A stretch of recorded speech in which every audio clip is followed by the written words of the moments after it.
Hello, good morning, and welcome to the big day of action of this Malta Seniors Cricket Festival. It's the final day of action, and I suppose it's finals day in a way. We did see the Runners-Up Cup being decided yesterday in Warwickshire were the winners of that. And today we're going to start with the Spirit Trophy, or you could say we're going to see who's going to walk away with the wooden spoon. Will it be Kent? Will it be Surrey? I can tell you that the toss has been won by Kent, and they've decided that they would have a field first. So we will see Surrey with the bat. Well, welcome to you wherever you're tuning from. I'm Rico Fulham, and shortly I'll be joined by Mr. Maximo Vinny Sandu as well. Lovely having your company. Quick update on the weather. So giving you the toss news, but very cloudy, a little bit breezy, a little bit windy, and a little bit wet. It has continued to rain throughout the night, on and off. And this morning, we had some rain when we got to the ground as well. But thanks to some excellent work from the likes of Garrett and from Frankie and the ground staff, we have got the pitch ready to start. But as you can imagine, the conditions are pretty damp. I think players, batters and bowlers alike, would have to be careful when they are running around out there on the field. So I think it's probably going to be spinners probably that are going to be deployed. I don't think too many bowlers are going to be running in too fast, so we are ready to go. So you can see that the umpires are sorting out the rags. That was Garrett there, if you're wondering, saying, I got some rags, I found some. Yeah, the rags will have to go there. We got a nice one in the colour of the Canadians kit going out there as well from Ian Smullen. Good morning to everyone. I have John here with me and Shirley, the two scorers. Rahul is here. And you have Kenneth and Sam. So welcome and thank you for your company. And let's get ready for a big day of action. It's the final day, match number 9. We've had 16 matches and 8 days of action so far. And it all comes down to this. Of course, the big match, the final, if you like, of the whole bonanza will be later when the Australian Kangaroos do take on the Canada Masters. And I know that we are all waiting for that one, but that will be the big one.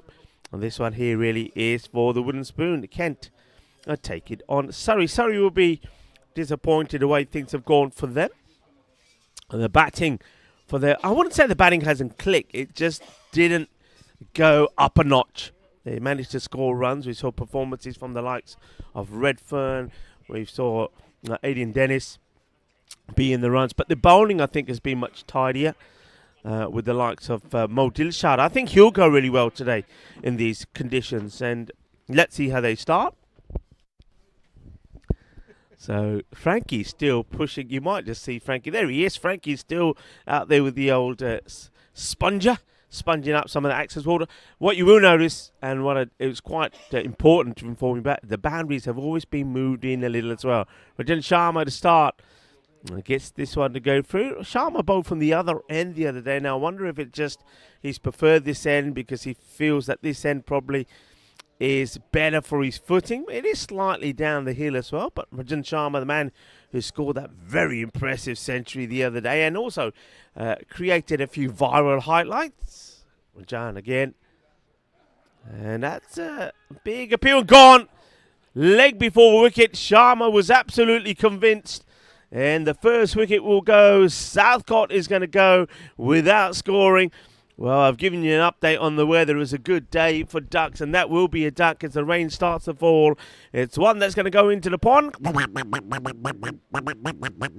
So we do have a duck this morning, and unfortunately, Southcott will be the one to go. That one looks like it didn't come up. I know that's a lot of the match officials and the players alike have said that first thing in the morning, especially when the pitch is a little wet, the ball doesn't come up, and that probably is a good example for it. Rico Full here, and it's a great pleasure to be joined again for our last day in Malta by Mr. Maximo Vinny Sandu. Yeah, happy finals day. It is basically finals day, isn't it? Because 2 trophies will be decided today. Good morning, everyone. Great to have you with us. You can see Frankie Spiteri there. He's actually a one-man army, isn't he, with that super stopper, and it better be super today because we may have some issues with the weather. We had a little bit of a dry period before the first ball, but it's already kind of restarted in some way, shape or form. But unfortunately for Southcote, it's a short a short stay at the crease, isn't it? Going for a golden duck, and that one looked to just straighten down the line a bit, didn't it, from Sharma?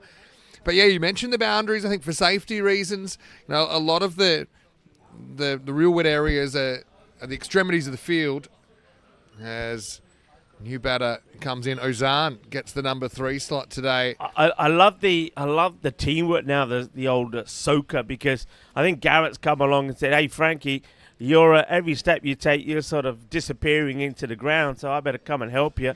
Yeah, it actually reminds me. Let's have a bit of a random question early. Oh, gee, that's good delivery. That zips past the outside edge. But kind of wettest places that we've played cricket. And I've got to go back to Greece in 2021 where they had 2 years of rain in 3 days the week before the tournament. So even though we had blue skies and sunshine on day one, this was a 6-day tournament, the whole day was abandoned because the field was sodden. It was as wet as anything. Could be the first one, maybe not, as he won't get the call. Again, using the profile wide system, which is basically whatever you think. End of the over, and it's a wicket maiden. So it's none for one after the first over. And by after the first over, I mean, give me a second and I might be right. Here's Sharma, who's on a wicket maiden. No, technically you'll get it, although this is a fake maiden for me because it'll go down as bye. So it's the equaliser, Rico, and it's 1-1 after 1 over. Pretty good first over that by Sharma. But that Greek tournament, though, yeah, we didn't play it all day one. Day two, they're like, let's just play. It's our first tournament ever here, and look, whatever. The square leg umpire sunk further into the grass every game, and by the end, I think he was up to his knees. But it was so funny because as this game went on, this umpire got shorter and shorter and shorter. But I mean, European cricket, they're a hardy lot, aren't they, in this part of the world? They are indeed. Well, wouldn't you say shorter and shorter? I thought you were talking about the wicketkeeper out there, Tony Jimenez. But yeah, look.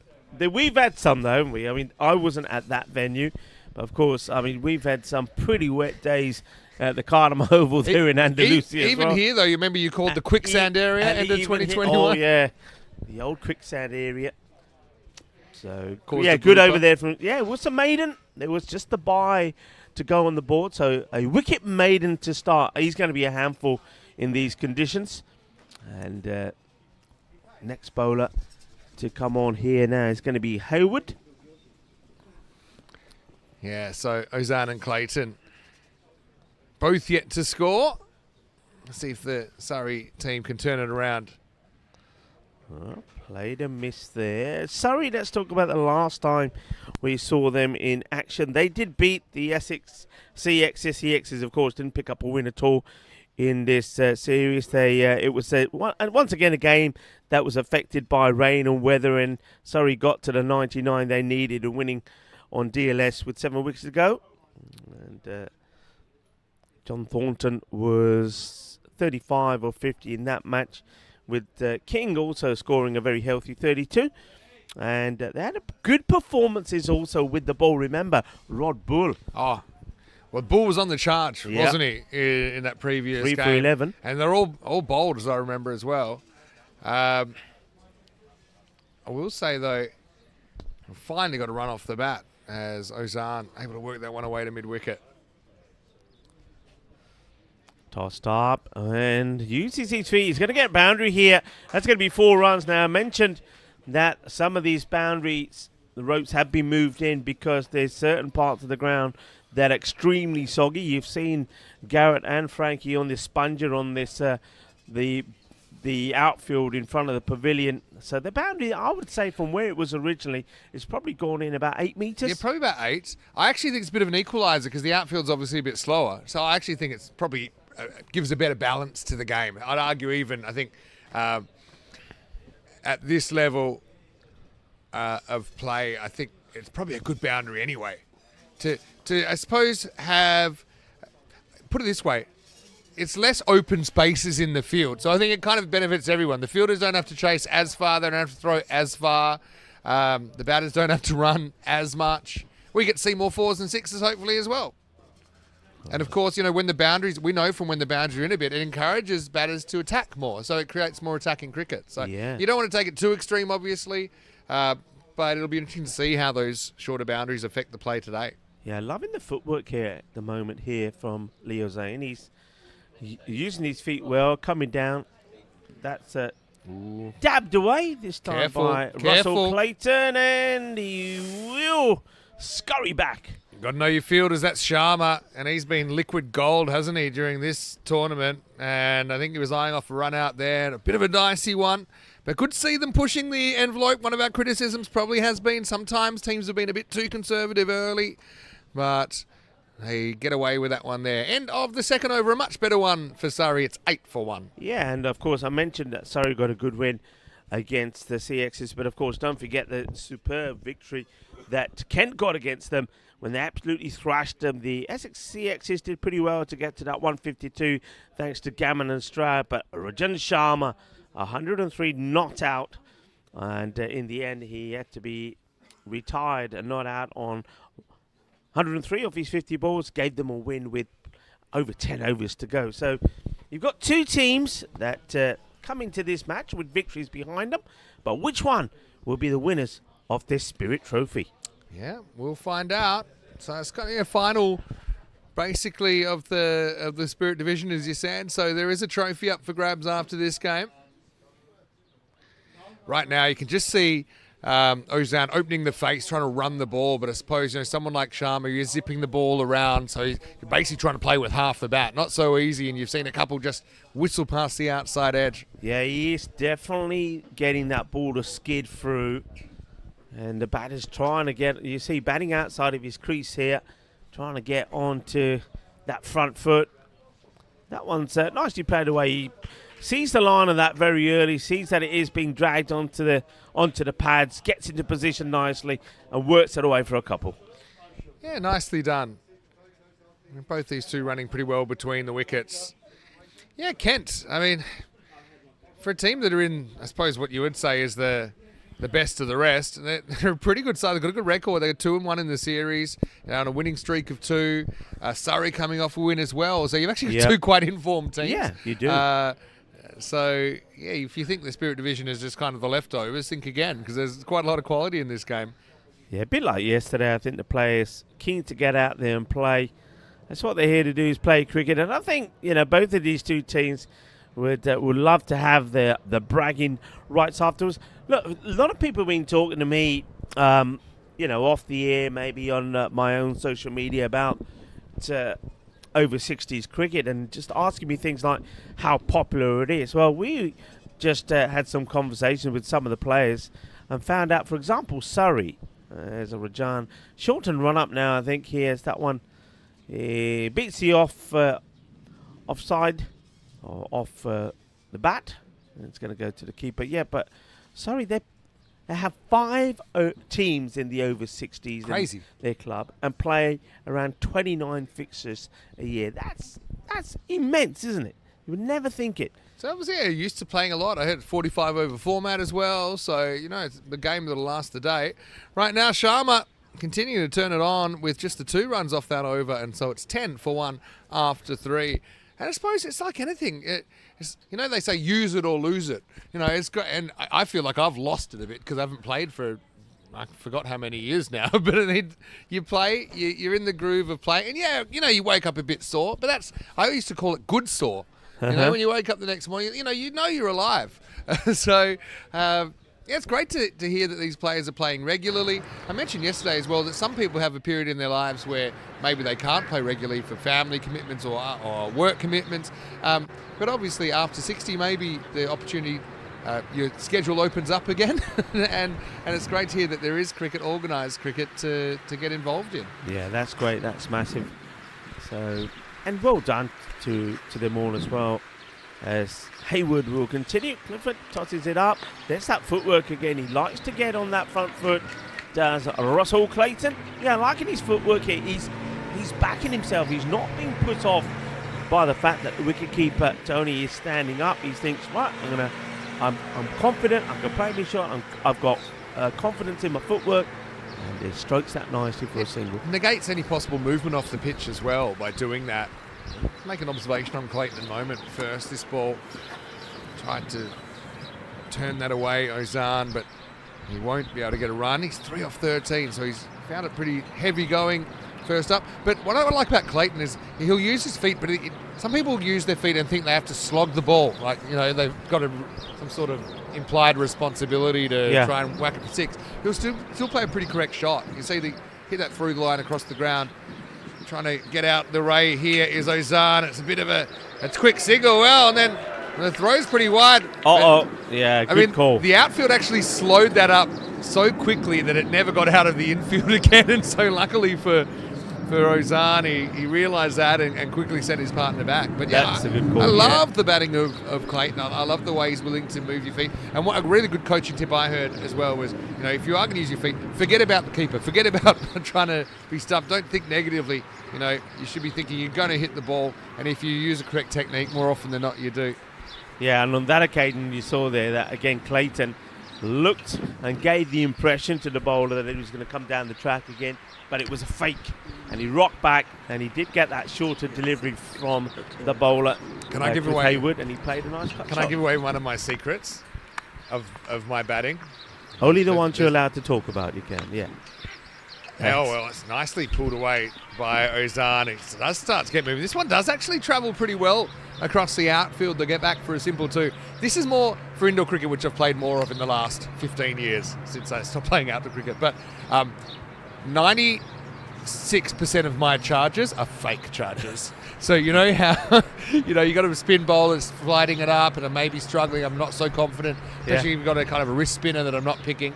I'll deliberately make a step as they're about to bowl, and so that they'll think I'm charging, and then generally they'll bowl a quicker one in short, and I'll be able to work it away. But I'm a bit worried now I've said that publicly because it's really my only strategy against those kind of bowlers. But yeah, most of my charges are fake, but it's a good one. I suppose Clayton does mix it up because he does genuinely charge a lot of the time. So it's a good way to kind of, I suppose, try and set the tempo.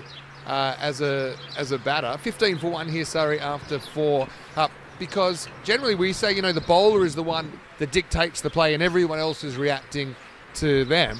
Whereas this is one way the batter can perhaps kind of get the jump on the bowler. You see batters these days in modern cricket moving around the crease sometimes, trying to put the bowler off, trying to change their strategy.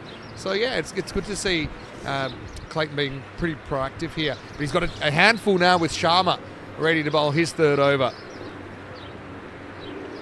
Oh, well. Right on cue. Right on cue. He's trying to slog one on the charge. He's charged, as Chris Cowdery was saying yesterday, Harry Brock trying to charge the best bowler in the competition and whack him for 6, and perhaps that's not the best strategy. Clayton just lost his shape there. Hey, you mentioned the man, Chris Cowdery, and unless I'm seeing things, he is listed in the He's Kent on lineup, the team sheet for Kent. It's almost like, in your pickup basketball game, listing LeBron James as one of the players because you won short and just hoping he might walk in the door. Maybe he will. He knows where the ground is. Well, if you see the weather forecast, maybe he won't. He knows how to get past security. We know that. Do you have do you take, for example, your baggy blue England cap around and just use it as kind of an all-access pass? I've always wondered this. Just kind of flash it and it's kind of like it's some sort of golden ticket to get in anywhere. Majan gets a bit of an inside edge on this. I like the approach from Russell Clayton. I think looks to me, Vinny, that he's decided that he may not get a lot of help from this pitch and he wants to be in control. And if he goes down playing an aggressive attacking game, so be it. I think what is with Sharma is trying to neutralise the outswing. Sharma has been zipping this new ball around, so he thinks by kind of coming out and meeting it doesn't really give it a chance to swing. So it's an interesting strategy.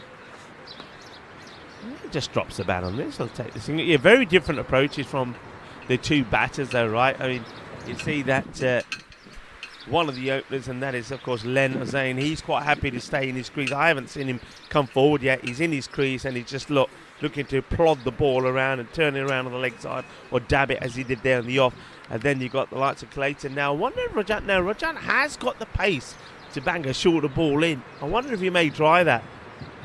No, he does go full again. A good Yorker length delivery that gets worked away nicely by Russell. You get another single. Yeah, it's a good example of, two different strategies that each have legitimacy, each have pros and cons, I suppose, by going deep in your crease, maybe allowing for movement, which is what he's doing a bit more, allowing for that outswing. He's trying to catch up with it, get some bat on it. He's still trying to, he's taking a bit of a risk opening the face, but he feels that's the way he can get a run. That's the way he can run it down to the short third. That one could, well, let's see. There's a bit of a pre-signal from the umpire. Let's see if this is byes or is it wides. Let's see what the signal will be. And here we go. Leg byes it is. Fair enough. Leg byes there from umpire Raj, who's out there with Peter. Dave is asking a question there. I saw my name in the chat. He said, I came in late. Did you make an appearance last night? I think it's because the pole. I think he's talking about the pole squad last night, yeah. Dave, I didn't. When it's windy. So, I know you had a good reason. And you said you can always catch up on it later as well. That's right, correct. Yeah, I went for, as the rain had stopped and I haven't done any exercise or hardly any exercise at all this week, I went for a nice walk. I explained it to everyone. That Rico, I'm not saying you're completely like a dog, but you need to be walked every day. And the thing is, if you don't get your walk, you get a bit restless. So I know that a couple of nights ago we went for dinner and we had a bit of a walk back after that. The pasta certainly made it a bit of a heavier walk than I think I was expecting. But yeah, you got your walkies, and you're a good boy, weren't you? Because you had a little snack as well. Had a little Rico snack. It's funny you talked about dog walking today. Would you believe? They say there's a day for everything. Don't walk your dog day, so I can't be going for a walk today. What? There's a don't walk your dog day? There is. Dreading going out into the extreme hot or cold weather or wet to give that pup a very long walk. Well, maybe it's better not to. So today is don't walk your dog day. I tell you what, I've got 2 dogs. If I don't take them for a walk, I better get the old marigolds out and... hold on. Why would they have... If they're saying it's because of extreme weather conditions, we'll wait for Hayward here, who... gets basically a leading edge that balloons but drops in front of the fielder, so just a single. But the other thing is, why would you have it in March, which essentially is the most neutral weather month? Yeah. And hold on, do they give... So they're saying, okay, I understand this, explore other activities with your dog. So it's not ignore your dog day. It's not ignore. It's... you just don't... don't have to but are there? Does it suggest other activities like, I don't know, read your dog a story or what are the alternatives here? No, it just says it may be surprising. It is surprising, but this is the time to celebrate. Don't walk your dog. So where it comes from, I don't know. I'll try and find out. It says I'll try and find out where it actually comes from. But there's normally a crazy reason about it. I love how they've said, do something else with your dog, and then they just leave you to it. Yeah, I think it comes down to that these experts also think that every so often it's a good idea for the dog to have some rest, so don't walk it. But do they? Yeah, it's a strange one. Do they get do the dogs get a say in this? I feel it's a bit... Haven't consulted the dogs. Good run here, takes it on. Yeah, nicely played. Just a single, good bit of fielding, keeping it nice and tidy. Hayward keeping the ball more or less on the money. And on the back foot. So it's a good little partnership because 2 batters with 2 very different approaches to the way they go about their play. You've got the back-footed Len Zane and Russell Clayton very much like to get on that front foot, and he likes to dance down the wicket to play shots. It's called the odd couple. They've kind of got opposite strategies, but they're complementing each other nicely as well. Ozan has been able to score a bit more freely the longer he's batted. That's played nicely. A lot of work to be done there by the fielder. Be careful. Stay on your feet. And I think he does very well. Doesn't just stay on his feet, but he uses those feet to stop the ball. Probably was a 3 there, actually. It's one of those ones, from that distance, even with the shorter boundaries, you can probably see the throw and then decide. Some of these throws come in from the boundary aren't exactly zipping in over the bails. But in the end, they're happy with 2, and so it's the end of the 6th over, and Surrey 28 for 1. Yeah, hello to everyone. that's watching all around the world. Of course, we're super excited for the conclusion of this tournament, and of course the wind-up dinner, presentation dinner tonight as well. Yeah. Chris Cowdery is the special guest there as well. Not sure if we'll be auctioning a few things off, potentially. That's a high standard's been set with that, but no, we're looking forward to being there tonight and celebrating what's been an awesome 9 days of cricket. And look, Hasn't again, it just? the weather Hasn't it hasn't just? quite been your typical Malta weather, but the hospitality has been, and there's been some really competitive and entertaining cricket out there. Here's Sharma again. And this one will be a wide. Yeah, and the other thing is we've met some wonderful people, haven't we? Some Absolutely. great characters, people who love the game like we do, and we have plenty in common with them. So it's been fantastic, it really is. I've loved the festival, and well, if Frankie allows me to, I'd love to come back again next year, and who knows, meet even some more teams, and perhaps a second team from Australia. So Wow. Derek Braden has been suggesting to me as Oh, it'd I've be been great. chatting with him. I mean,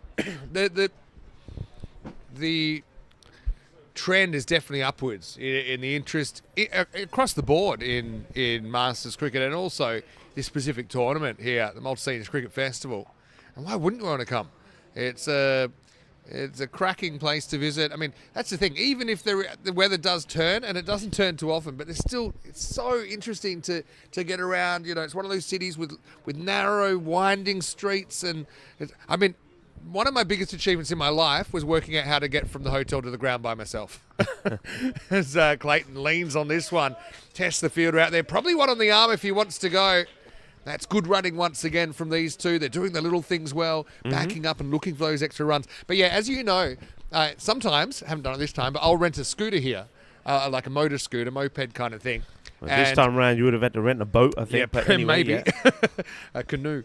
But yeah, it took me probably 10 or 11 or 12 goes before I was confident doing it without the map. The best scooter story for you is that one's played away nicely, but it's not going to get past the fielder there. The fielding, nicely done. Not getting past me, says the fielder. But one of your best stories was when you had that scooter, and I don't know why, but you decided it would be a good idea to take Rob Kemin back with you. I did. That was a picture and a half. That was brilliant, actually. Rob Kemming, former colleague, former Dutch manager, great guy. But let's just say it tested the build of the scooter. As Robbie will be the first to tell you, he's not as light as a feather, but good on him. He got on the back. Also, I forgot what we called. We called the scooter Mongoose, didn't we? Because there was a mongoose back. Yeah, mongoose. And we'd park it behind the commentary box sometimes. So I was really able to get pretty close to my workstation back then. Nick's also mentioned it's another day today. Good run there again.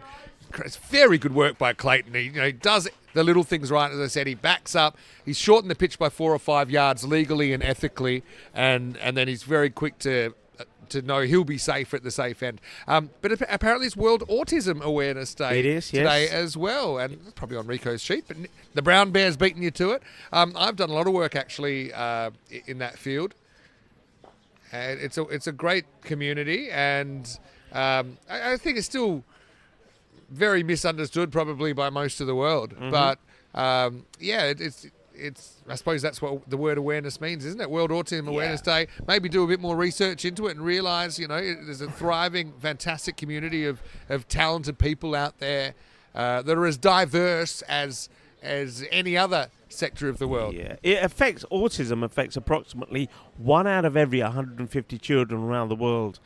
So it goes to show you that a lot of people are affected by it, it affects things like their ability to socialise, and normally impacting their abilities to utilise verbal and non-verbal communication. Since 2012, there's been a 30% increase in the amount of children being affected with autism. So it is something that's growing. So World Autism Awareness Day helps to bring awareness to this growing health concern. Yeah. Well, we'll speak about that again in a minute, but first, here's Hayward getting down the track there, but not being able to get it away as Clayton. Also, shout out to the parents and the caregivers as well, because, depending on the the severity of the condition. It can be very, very challenging. It is challenging. Absolutely. And I had a lot of contact with parents. I used to volunteer once a week and play music at a school that was a special needs school in Australia, and it was one of the most rewarding experiences I've ever done. And you just said there's been an increase of 30%. In my opinion, and I'm not an expert by any means, but I don't think it's necessarily an increase, but it's an increase in diagnoses. There's an increase in power from Clayton, who comes down and slams that one over deep mid wicket, almost to six, but not quite. Cuatro carreras, and a sign that he's keen to get on with things. Lovely shot. We've said about Russell Clayton, he likes to get on that front foot. He likes to take on the bowler. And this time, the footwork was epic, wasn't it? It was an uno dos. Today's boom over the top of everyone. Couple of bounces, 4 runs. Delightful shot. So just finishing that little point, tying it up, it's probably... There's a lot of misinformation these days about, there's higher rates of autism. In my opinion, it's not a higher rate. It's a higher rate that's recognised, but I think if you look back in history, it's always been something that's been there, but just maybe hasn't been understood or diagnosed or treated. That's a beautiful shot. This time he stays on the back foot and plays a delightful sweep. That's going to be 4 runs. And, it'll be almost 4. Is it not 4? I'll meet you halfway. Everybody kind of stops and says it's 4, but Well, it just... some people said... I think the ball stops as well. If you field with your foot, should be double. So then if we're going to play the foot fielding double rule, then it would be 4. Yeah. But, I mean, it's okay. The player just came to a stop there. I know what... Now I understand why they came to a stop. They thought, who's going to go in the quicksand? You or me? It's because it's day 9 of an over 60s. It'll look like they're stopping sometimes. Anyway, this is another bit of foot fielding. This time, Rico would probably call this a 4. I'm going to call it a single. No, it's okay, Rico. Are you allowed to get one ball wrong in... How many thousands do we do? Ooh, yeah, that's a good question. Blowers would have seen that, though. It was on the far side of the field. I think he would have spotted that. No, I wonder if we'll see Blowers today. Or maybe I'm sure we'll see we will. Tonight. I am sure we will. Hopefully if not at the ground. Otherwise, I can always do my Blowers impression. Again, that went down very well. Got him well, I tell you. You're talking about blowing. It's the batter who's been blown away here. As Len, once again, going on the back foot. That's the issue. That's why Russell Clayton, I think, has opted to go on the front. But Len goes back, wants to just got to guide this away on the leg side. It skids through. It's a breakthrough. Hayward gets the wicket with the score on 43. And that's, good time to get a wicket. This partnership was just great nicely. Remember, that first wicket fell with no runs on the board. So good little partnership of 43. And it's well appreciated by the batting side.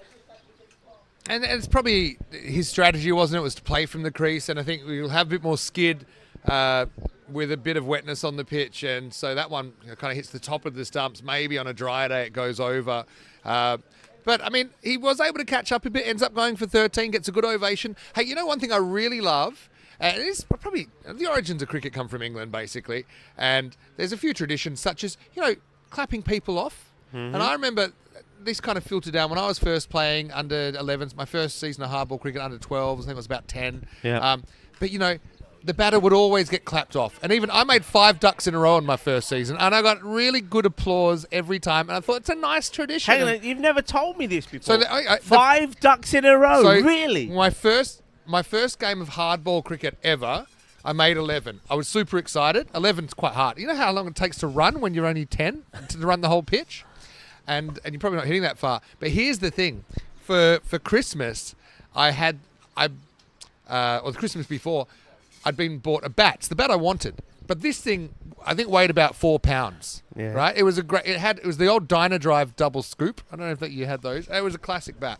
But anyway, I was super excited. My first game, I said this earlier in the week, but I was super excited because they had wooden stumps with bails. And I said to Mum, oh, there's bails. Because I was super excited because before that we just had plastic stumps and metal stumps sometimes.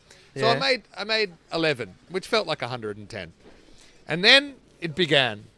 I was determined to never ever get out first ball. Later in my life, I would. So I'd always be very careful first ball. Second ball, I try and hit it out of the ground, which is pretty hard, and I'd get out. and I had 2 or 3 second ball ducks in a row.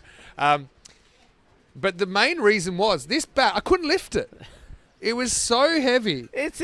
Come on. What did it say about But it was my bad workman always no, but plays it was his tools. it was a Christmas present. It's the bat I wanted. It's just it was way too heavy for me at that age. Yeah. So I made 5 ducks in a row. Probably cried after every one. I think I was at that age. You did well not to give up. No, and then here's the happy ending, right, of the story. Change bowling here as well. They're going to give Sharma a spell, and Maddox is going to take over from that end. Yeah, Peter Maddox, he's bowled well, hasn't he, Peter? The only man with black hair in the side, as he loves to tell us. Just for men, it is. Just for men. Good run again. And see Clayton, because he was backing up, he gets in. Otherwise, he would have been in trouble on that quick single. But the next game, I made 33. 33 retired. Was that with a different bat? No, I must have got stronger. I think the weights of the 5 weeks. I suppose this is over about a 10-week period, right? Because you had 2-week games. There were 55 over games even, and so you'd play. Oh, blimey, that's no. okay. I mean, I don't know how many teams actually batted the 55 overs, but you might only bat once every 2 weeks. That's a beautiful shot. Use of the feet once again. Clayton's done this really well. He's used his feet well when he's been running. He's used his feet well when he's been batting, and that was a classical textbook cover drive all the way along the carpet. Well, he says, Rico, you called 4 to the shot earlier. Well, this time I'll hit it just that little bit harder, and you can call 4 this time for sure, and I will. It's a glorious stroke. 4 carreras. Qué bonito ese golpe. Yeah, but I will say, that 33 became my first, if you like, highest score, and I would always, be trying to beat that. I think in the end, in the grand final, I scored 34, and I was pretty happy about that. But again, he could be out here. Is he out? He looked out to me, but the umpire's freaked out, and he's just not going to do anything. Because I reckon, honestly, the replay will show. Well, it might, but it kind of took Tony Jimenez a moment to be like, hey, there's a line there, and you're not behind it. And in the end, umpire gives the benefit of the doubt to Clayton, but that was a bit of a brain fade moment, wasn't it? But he gets away with it. Gets away with it. I think we don't have the third umpire around, otherwise there might have been a different decision made. I guess we'll never know. Umpire's in the best position. He's dead side on. Can I just say, ever since you did that about 5 overs of blowers yesterday, I think some of it stuck with you in the commentary. I'm coming hot this morning, haven't I? You've retained some of the blowers in your commentary. There's certain words you're saying, and there's certain pitch you get to, and there's a bit of that. I think you always want to learn from the greats, don't you? So I mean, I'm not so sure that the accent is quite there yet. But anyway, 50's come up by the way, and we also get to the end of the 9th over. It's 51 for 2, but I think Clayton is a little fortunate to get away with that. Anyway, so it is important. I mean, I do remember that bat. I was always going to use it. It was my bat.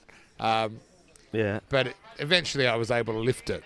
But when you're young, that 33 felt like 200. What's the longest time that you've had a bat? The longest time you've had a bat which you've stuck with and you've used. I mean, once you got going, did you have that bat forever? Because you hardly got a chance to have a bat. No, well, eventually I outgrew that one. That was a size 6. Oh, that's very loud, buddy. So I had. It looks like the police radio's going off here. Maybe they're gonna call another robbery or something. But no, I had 2 favourite bats. The next bat I got, again another Christmas present, was a Miller Champion Hall with the oval handle. So I have to ask, did you change up because you got bigger and this bat got smaller? Yeah, I outgrew it. Or I broke it in the end. After a bad result? No, just through use. So Miller Chapman Hall bat got me through my teens with the oval handle. I wonder if they still make them like that. And then I'll tell you the best bat I ever had, and I was about 28 when it broke, and I think that's the next time I cried on a cricket field, because this bat, can I tell you, it was one of Adam Gilchrist's bats. Really? With the proper, How'd that happen? got it for, then he gave it to someone in the state team, and then they gave it to me. Don't know why. Probably because they just get a million bats. This thing was like, it was like a one wood and a golf course. It was like batting with a stick of fire. Now, it even had it was a proper, what was it, a Puma, like a Slazenger Puma, and it had the Castrol sticker on the back, which is when they first started to have their advertising on their bats. Correct. This thing, it was like batting with a machine gun. I absolutely loved it. And we'll talk about that in a minute, because this is pretty well struck as well. A bit of fielding needs to be done. They think of two. They think again. And they'll settle for just a single as Redfern's out there now beginning his innings. Clayton's faced 26 balls for 31. I've loved how busy he's been at the crease. He's outpacing the balls faced with the runs scored. He's certainly eyeing off a half century here. Remember, after I had a reasonably quiet start in the first over. So anyway, only 3 people have ever hit a ball onto this roof. I went through my hitting the ball onto roofs phase, which was the most fun part of my career. Oh, is that a little bit of bat on this? Gets away from the keeper. He doesn't react. We'll have a look. Wow, look at that. Clayton will come back for 2. It's the right kind of weather to do the slide and throw, isn't it? That No, was pretty epic. Nothing on it, so Jimenez just not reacting to the line of the ball there. It went a long way when you consider it got nothing on the way through, wasn't it? He kind of moonwalked back from the stumps. I don't know if he even would have been a stumping chance. He is up to the stumps, but just by the time it passed him, he seemed to be out of reach. Burton. He's a moonwalker. You know, I wondered why that wasn't a stumping chance, because Tony had crept back. But yeah, he's bad. He's bad. He knows it. He's bad and he knows it. Richard Burton. But not bad in a bad way. I'm not criticising Tony. Richard Burton's not bad. He's normally still annoyed for getting run out for no reason the other day. Yeah, he's normally plays the star role. Burton, slightly shorter this time, played out. They will take the single. It's a sharp one taken to the fielder Martin Venables, who keeps it to a single. But anyway, just finishing bat chat. Eventually, I used that one as long as I could, and only 2 people had hit a ball onto this roof in apparently 50 years, and I was the 3rd. And I remember just basically living off it. I still am, actually. Another good moonwalk from Jimenez, but I think I'll probably find it hard to get a stumping with that strategy. Pity he can't start in front. Pity he can't start where the batter is, and then he'd be in the right position. Anyway, that'll be the end of the over. It's 57 for 2. 10 overs down. And then once I even hit one onto a roof, and it was perfect because it was an apartment complex, and it had 3 or 4 roofs. So it hit the top roof and then came down, hit the next roof, and then ended up lodging in the gutter. But they're that Gilchrist bat. I mean, probably now they make them all like that. But back then, that was around 2007, 2008. Yeah. To get hold of something like that, it was like. But did you? I always found.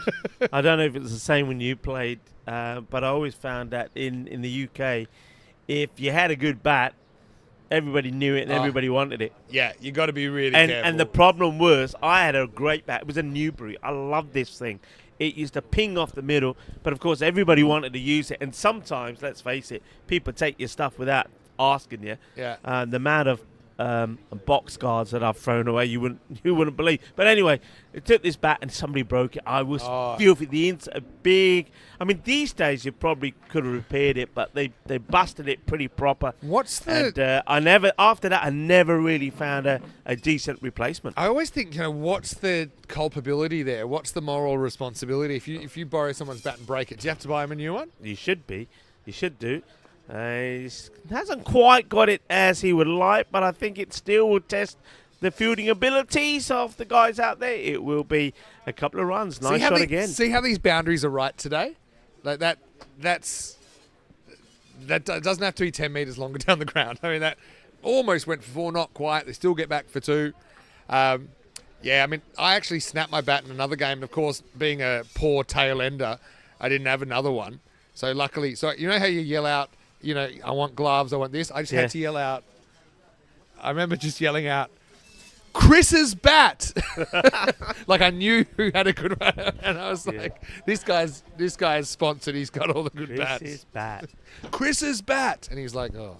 And by the way, everybody, yes, here comes the sun. The sun is out. It is beautiful. How long it will stay out for, I don't know. But Peter Maddox is going to be lashed away for 4 more runs, as that is as good a shot as we've seen in the day. Ginna Sona shot Maria Shaba. Exquisite timing, exquisite placement all along the deck. That is a pucker cricket shot, and it's 4. Turning it on. He's been so light on his feet today, Clayton. It's been a treat to watch. He's still got 18 balls potentially before he'd be retired, of course, assuming he doesn't get dismissed in the meantime. But again, spotted the length really early, rocked back. Excellent use of the feet. Good time going back. But yeah, I mean, bats are really important, aren't they, to cricketers? There's some interesting technology coming in as well. There's the old fake charge. See, he's controlling the game at the moment, Clayton. Nice. That I had a meeting with someone, and they were talking to me about maybe introducing this to European cricket and potential commercial opportunities, or they were asking for my advice about how to market it. But it's actually a machine that scans a bat and it tells you how good it is. So you know how... Here's the thing. Normally, I'd certainly tried this strategy for a while. I just buy the most expensive bat and hope it's the best. Yeah. Doesn't always work. But, and even professionals, they'll get certain bats and they'll ostensibly be the same, but some will ping off better than others. So this technology, which is new, and the guys patented it, it gives you basically a P score, like a ping score. And it scans the whole bat, and it uses, I can't remember, like computers and everything. So it should actually tell you how good the bat is. And so, they tested a whole bunch of professionals' bats. And, and of course, you get quite surprising results. Like, sure, there was a correlation with, like, quality, but occasionally, and imagine the advantage you have if you knew, for example, your team's bats were better than the other team's bats. Yeah. But it's funny because, you could go to a bat shop. Cricketers love to go to bat shops, don't they? Pick them up, kind of. Oh, they would, tap them down on the ground. How do they feel? But you never really know. So sweep shot gets it over the top of the field there on the 45. That's Clive Rowat, and has to rush to get himself in. They do take the runs. Just quick look at the field setting here. Redfern's just scored in. I mean, you have got that for him. I think you need that fielder out on the extra cover boundary. Point is backward point, so 2 men out on the offside and 2 out on the leg side. Peter Maddox is that square leg, and we also have Martin Venables at mid wicket as that one's guided away, and Venables, who I just mentioned, is going to have to scurry across and get the throw in. But the batters running well here. What they've done well here, Vinny, they've pushed the fielders out, and now they're able to take the singles. And because the outfield is a little bit slow in places and those fielders are back on the boundary, gives them the opportunity to take 2. Clayton's a very good runner. He gets his first black mark in my book because he turned blind there, but I'll give him that. But he got back for 2. He's spotting the fielder running after the ball as well, and he's just trying to work out, right, this is a good example. Am I going to be able to basically outrun the fielder getting to the ball? And if you... Whoa! Go Gadget. Tony Jimenez.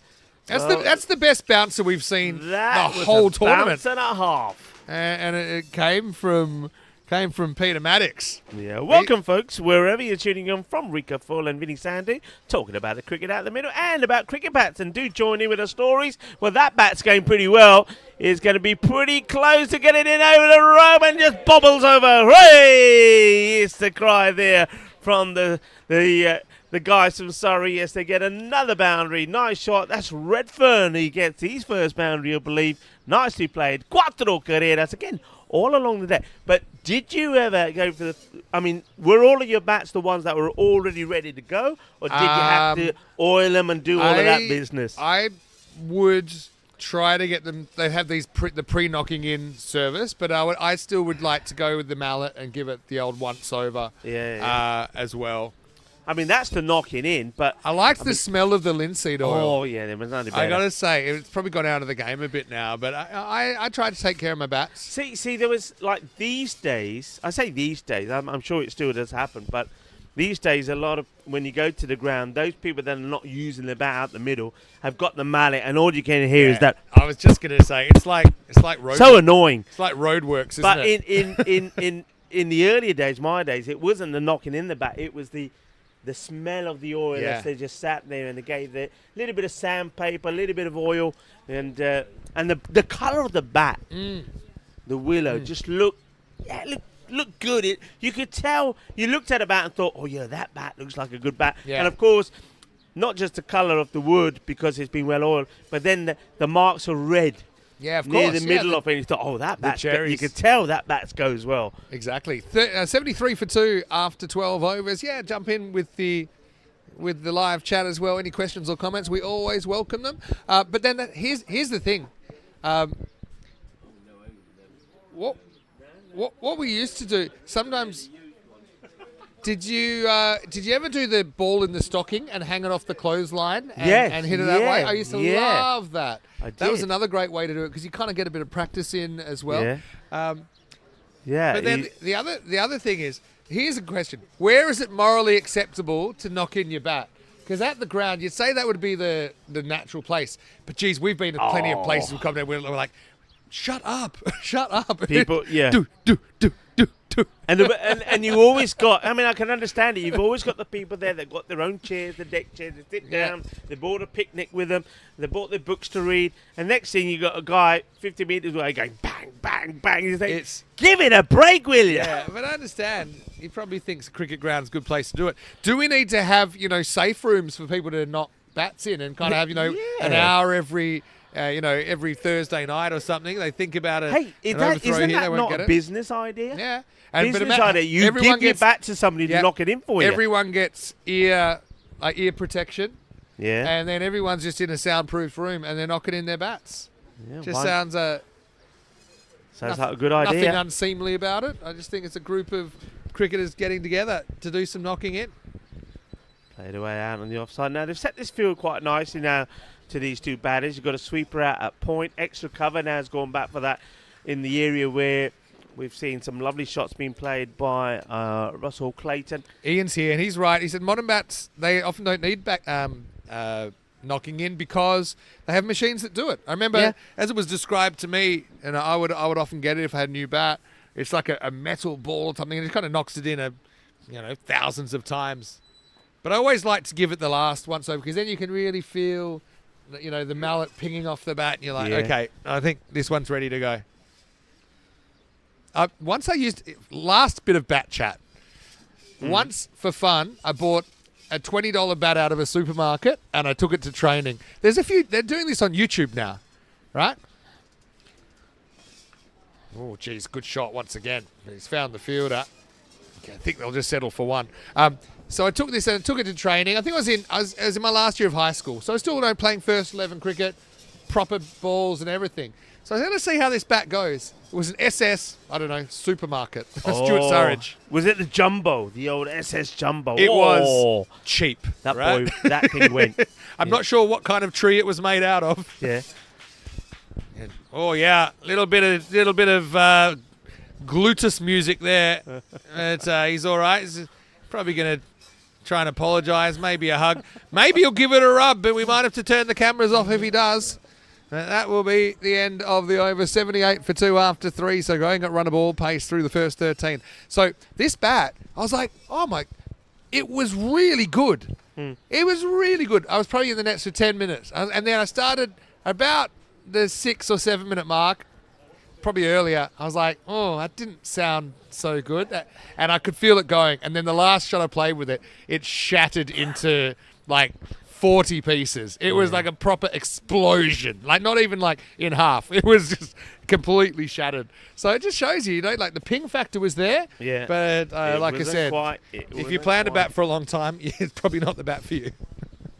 Well, Burton, this is going to be a wide delivery. Stopped there by the Jimenez. But they do this now on YouTube. Go and look, and it'll be supermarket bat or one you buy in Target or whatever. And they'll get county players or professional players doing its bowling machine, and it's exciting. Punched away, no run. They've got that short cover in, so the field set here to Redfern. They've got backward point, which we've said Venable says they do have 2 men straight, but they haven't been pushed back. Not to Redfern. Mid wicket and behind square is bat. That's played away, and this time it gets through that short cover, but good bit of sweeping by Nigel Whitehead, who Duster backing up there for Clive. It's just going to be a single. I've got a question for you then. Did you ever have a favourite bat? And then I also want to transition into what do you do once your bat is broken and you can't use it anymore? Because, for example, with the Gilchrist bat, I felt I needed to give it I couldn't just throw it in the trash. It deserves better than that. But, is there such a thing as like a bat funeral? What's the morally right thing to do? Yeah, I mean, like I said, I had this Newbury, which was, marvellous. I had it for about 5 years. It was great, but a lot of other people liked it as well. And I was one of those, because I used to bat normally 7 or 8, and that meant, that's 4 runs. And my Newbury went just like this one. It did, as that one's been played beautifully by Redfern. Again, through the covers, a lot of boundaries coming on the offside. And maybe at one point, Rahul, perhaps maybe when we get to the halfway point of the innings, you can put the wagon wheel up of where a lot of the runs have been scored. But I'm sure a lot of boundaries are on the offside. As a lovely bird comes to give us some company. Hello, little birdie. But, this Newbury, now, because I batted 7 or 8, that's a good cheeky single taken there as well. Again, they pushed the field back, and now they can take those singles. But because I hardly used it, I was quite happy for some of the other top order batters to use it, because I thought it keeps the bat going. And I thought, you know what, never mind, because otherwise we've got this bat, I hardly use it. And I had this thing in my mind, well, if it doesn't get used, maybe it'll go dead, So people used it, whatever. But like I say, once somebody took it without my permission, busted the bat. And I tried different ones. I remember getting there was a Duncan Fernley. Can't remember the name of it at the moment. There was a Duncan Fernley. That was a good one. But my best one was a Gray Nichols double scoop. And I love this bat, the double scoop. The double scoop. Because it was... That's the one, I think that was my one I couldn't lift. Imagine if it didn't have the scoops. Yeah, with the scoop. Dyna drive. Yeah, so this double scoop was good, but... In all fairness, by that time, I mean, the club I was at had such good batters that there was hardly a need for me to go in. So this bat only got used in nets, really. What's the right way to dispose of a bat, though? I mean, do you... Like, for example, I don't think I would have thrown a favourite bat in the trash ever. Yeah. I don't know if you can recycle them. Probably can't really turn it.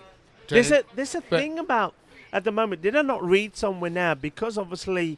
people and their concerns about the environment, rightly so, and because of all the particular wood used for bats, there's now been a bit of a change, isn't there? Well, so other woods are allowed now to make bats, etc. There's a few experimental things going on. One company's trying to do things with bamboo, which is a lot more renewable. But I mean, that's the thing. Cricket's it's the most specific sport with the type of wood, really, that we use. And the type of willow, but you'd imagine in the future that might change. I mean, in baseball, there's a lot. Except for the higher levels of baseball, you can have other materials, more metallic materials and carbon fiber materials. I wonder if cricket might go that way as well. But it wouldn't quite be the same, would it? There's something about the sound of the wooden bat on the ball in cricket that people really like. But I was just thinking about how I got rid of my other bats. I think a lot of them just ended up in my parents' garage. I couldn't throw them away. They were like children. I think if you were, I wasn't a top order batter, so I'll go. That's a lovely flick. That's gonna challenge the fielder who's not going to be able to get their Venables. What a good shot that is! Just clipped away. It's been a fantastic knock, and Clayton, well done to him. I think he actually is choosing to retire. He doesn't have to, but he's made his 50. He's done really well. No, he's very unselfish here, Clayton. He's done very well. He's saying, no, look, I've had my go. He's very sporting. He's getting met with shouts to go back out there.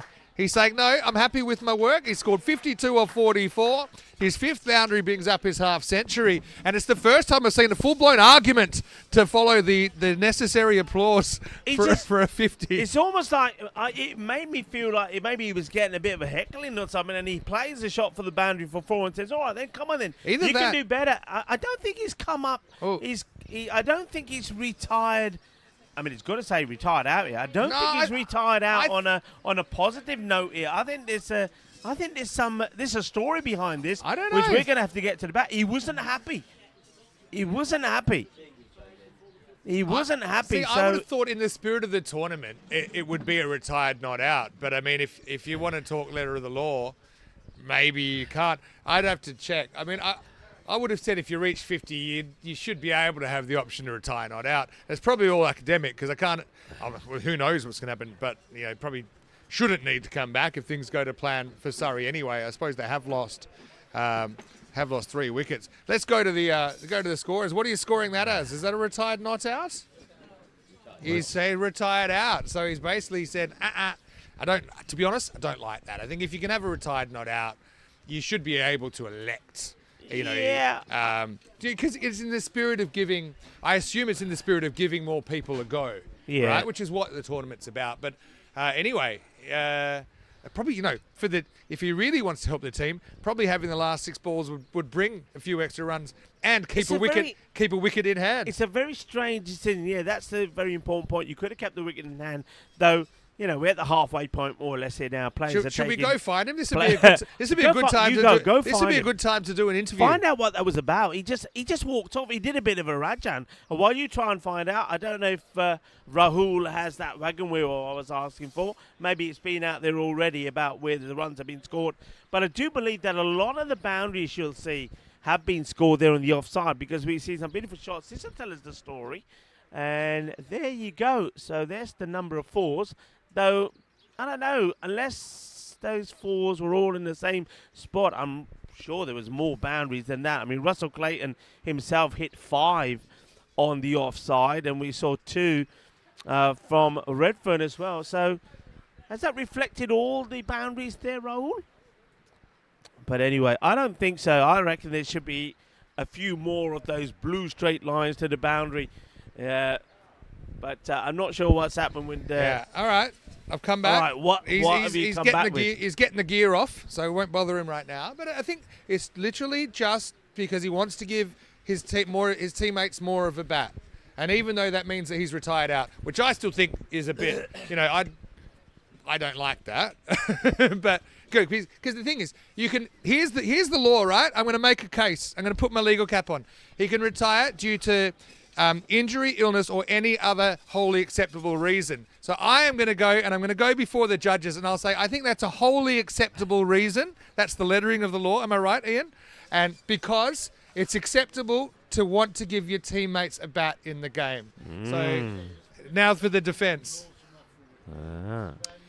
But he and the match referees have a chat. No, but he's chosen to retire for a wholly acceptable reason. And Your Honour, I will draw you to the I'm going to go and get it. But I mean, it's probably not going to matter. It's just an average killer for him as well, poor guy.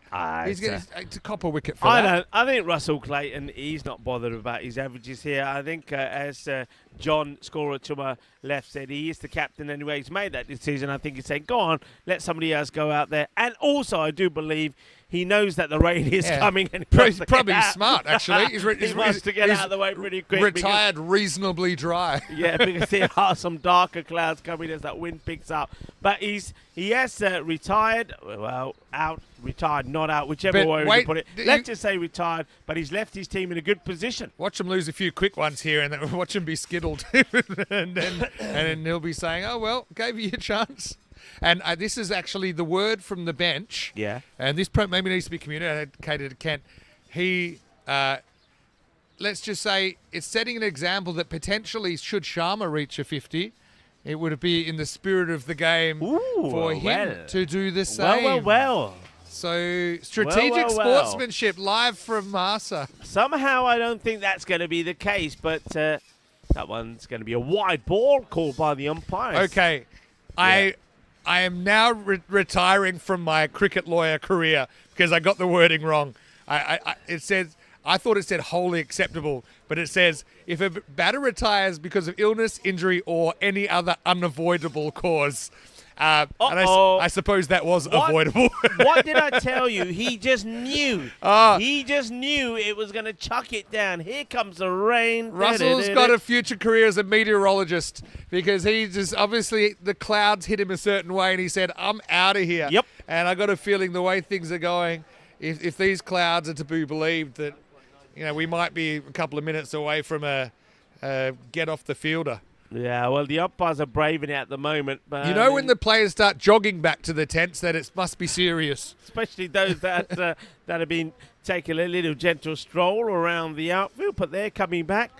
And, well, at the moment, because the umpires have been, so many times they've sort of said, come on, let's go off, and they've got to the boundary, had to go back on. So they're just chanting at the moment, but it's getting We're heavier, out of here, heavier. Rico. Come on, boys. Pull them off. Get out of there. This is not good. Get on I'm not going to do the inside. umpire's job, but save yourselves. Your high-risk category as well. Come on.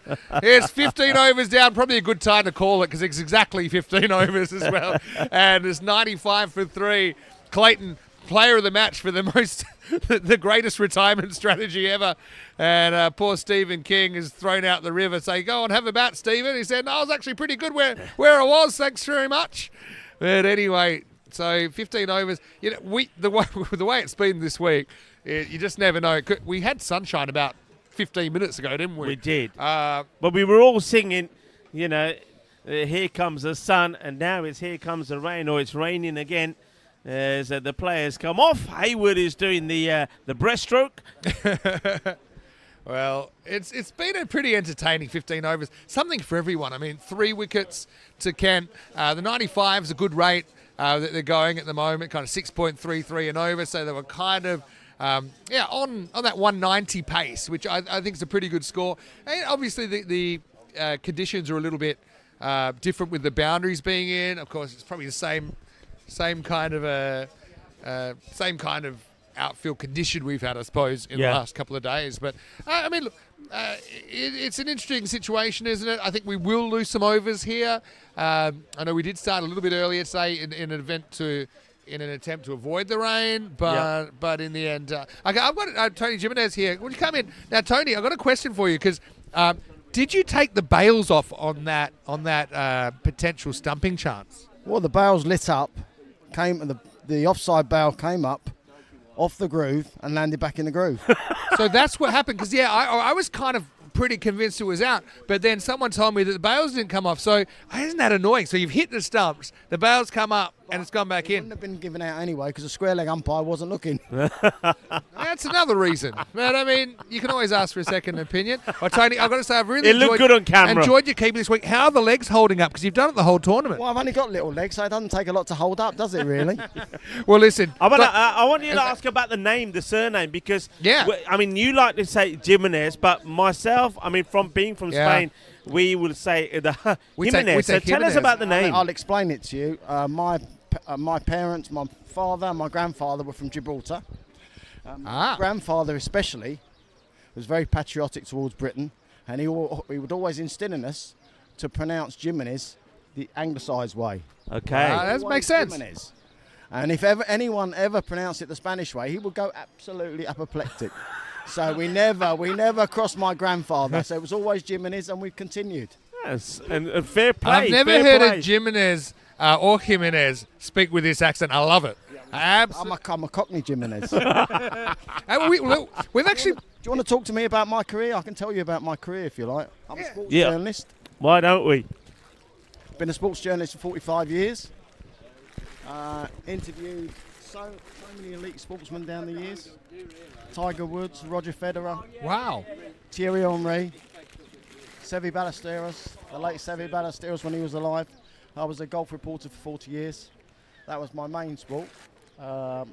Recently written a book with Tony Jacklin, Ryder Cup legend. Wow. Yeah, the book is called, if anyone's listening, anyone's watching and wants to buy it, it's called Tony Jacklin, My Ryder Cup Journey.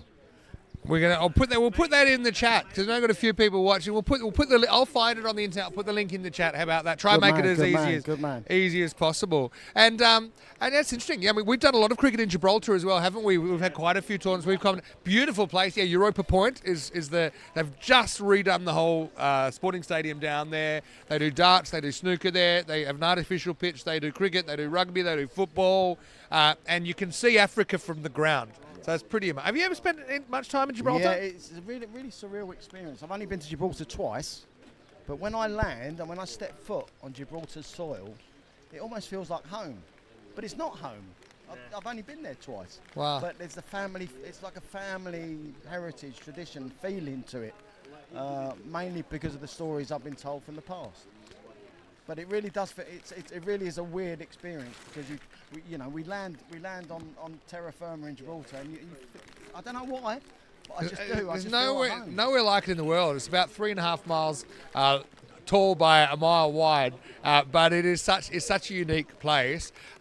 Tell us about how you got in. I mean, you cricket, obviously. You do a good job behind the stumps, and it's a tough job. Can you tell my teammates that? Because I'm not sure they would agree. It's I mean, I'm a wicket keeping coach actually, so I'm not going to pick you apart, but I do like your moonwalking technique when you're up to the stumps. But have you always been interested in keeping, and how did you get into the seniors setup here in Kent? I got in. I played my first game. It was in 2017, so I would have been 58 years old. Yeah. And we only played friendlies then. Well, there was a league system, but it wasn't as official as it is now. So I played a few friendlies as a 58-year-old because a friend of mine was in the 60s team. He was 63, 64 at the time. He said, listen, you've got to play over 60s cricket. He said, you were born to play over 60s cricket. I didn't know what he meant by that. But since I started playing over, would you believe it? I play for my club side. I'm an opening batsman. Play for my club side for now 36 years. I've made 1 century for my club side. Wow. Have a guess how many centuries I've made for the over 60s. Tell us. Have a guess. Well, it's got to be more than 1. I'll say 3. 15. Get out of town. Really? I've played, as I say, since 2017. My average is 81. Wow. Ridiculous. Wow. Absolutely ridiculous. Well, it makes me want to turn 60 quicker. No, I only scored about 1 in my career as well, more or less. Well, tell us about, do you ever have a favourite bat? We were talking about this earlier. There was a Grey Nichols I used to have, which was perfect for me. Unfortunately, it split about 3-4 years ago. I like a nice 2 pound 8 ounce bat. That's good. And good. And it was. I mean, my size, I can't cope with heavy bats. Shave a bit off the bottom, when you get back from the shop. Yeah, absolutely. I need a light bat that feels good. We're talking about quick. Can I have a look at your keeping gloves? I'm a bit of a keeping gloves They're a bit of nerd. a mess at the That's moment. all right. That means they're well worn. So he's got the GMs. Okay, this wasn't my brand, but again, it's got a good feel about it. Again, it's good when they're a bit well worn because you can actually get a bit of a feel for them, want a right? bit of flexibility to the gloves. Yeah, fantastic. And Rico's 58, right? So he's kind of on the cusp of, and he's probably even technically eligible for this tournament as an underage player. But yeah, underage player. Nothing untoward about that. But what would you say to someone if they were considering, because a lot of people are watching, seniors cricket's growing, would you recommend this as an experience coming to the Malta Seniors Cricket Festival? Oh, wow, so well organised. It's a fantastic experience. I mean, I came last year. It was my first appearance in Malta last year and loved it so much. Came back this year. Wonderful. That's exact. And yeah, go on. No, it's great fun. As I say, brilliantly organised by Frankie. He does a terrific job. And the banter amongst the players and the different teams is terrific. We all share, we're in the same hotel as 2 or 3 other teams, and we're always having a laugh and a joke behind the scenes. Yeah. And the camaraderie is really good. Fantastic to hear. I mean, cricket's here, it brings people together. You've got me actually itching to get out there again. Not often I put on a glove these days, but when was the last time you kept wicket? The last time I kept wicket was in the middle of 2023, 2.5 years ago, when I've been doing this full time for now 5 or 6 years, and normally we're kind of too busy to even think about it. But it has me kind of itching to get out there, especially now. At least now I know there's a structure. We were talking earlier, sometimes in people's lives there's a period of time where they find it hard to play regular cricket, but knowing that there's this structure maybe to grow into, I'm 45 next month, and then potentially, over 50s cricket, over 60s cricket, gives me hope I might be able to get out there. Tony, thanks so much. I'm going to go find that book, put it in the chat, and I'm going to give it... Can I give it one more plug? Yeah, please. Tony Jacklin, My Ryder Cup Journey. Anyone who's interested in golf. The book chronicles Tony's Ryder Cup career. He's the greatest European Ryder Cup captain of all time. He captained Europe 4 times, won twice, drew 1 match and only lost 1 match. No one can match his record at the moment. Luke Donald's got a chance to supersede him next year. We love the Ryder Cup actually. I'm gonna put it. I'll find the link and I'm gonna put it in our live chat. But we actually designed a cricket tournament kind of based on the Ryder Cup where we would have not quite the same, but we would have Europe versus the British and Irish Knights. So we would have in the T10 format that we do normally. So that was based on the idea of the Ryder Cup, and then we expanded it to include a rest of the world team and an Asian team. So that was based on that idea, because obviously it's been really successful. Are you much of a golfer yourself? Do you like to have a hit? If I played golf, my wife would divorce me. I play so much cricket, and I'm a big football fan. Yeah. Who's your team? Season ticket holder at Chelsea. Yep. So I'm there every other week. If I played golf as well, she wouldn't be happy. Fair enough. Well, you got your priorities right in life. It sounds like you're enjoying it. I've loved watching you out there. Wish you all the best. Hopefully the rain stops and you get back on. Let's hope so. Yeah. All We want right. the sun to come out again. My Ryder Cup journey by Tony Jacklin. We're going to find it. The link to it. And Tony Jimenez. Don't forget the Tony And Tony Jimenez, by the way. And thanks for sharing with us. No worries. And like I said, keeping its most important and underrated role in the game. So Tony's doing a great job, and we'll always pronounce the J. As long as we're here, we'll do it. All right. So congratulations again for a great tournament, and wish you all the best. Thanks a lot. Thanks. Isn't it great to have Tony here? Came in at the right moment, didn't he? And he's going to give me some work, because it shouldn't be too hard to drop the link in the chat. And of course, 95 for 3 after 15 overs, gone off for a rain delay. Finish out of here, Mr. Maximo. Rico Full will be back with me, hopefully with some good news soon. But we'll take a break until the rain stops. You're watching Cricket Legends TV, and this is the Malta Seniors Cricket Festival final day.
Hello and welcome back. Good news.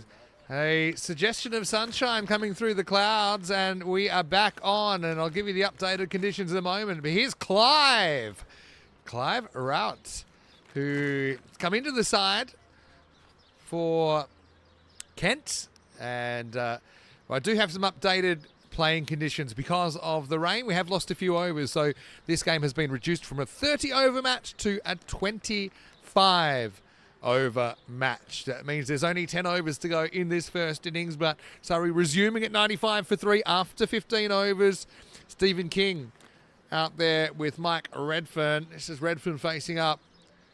Gets one down the leg side, will be called a wide. There's Tony Jimenez, who had a chat with us in the commentary box at the start of that rain break. Super interesting guy, Tony. Sports journalist and author. Co-wrote a book with Tony Jacklin called My Ryder Cup Journey. Check it out. And I put the link in the chat, actually, if you'd like to do that. Seems like a good read and pretty good value as well. Down the leg side, I think that caught some of the, maybe even the bat of the batter Redfern, who is built for power. But really, look, basically got 7 wickets in hand. I mean, we looked up the fine print of the retirement law as well. He could ask to bat again, Clayton, if the opposition skipper allowed it. He would be allowed to bat again. That could be an interesting moral quandary to come.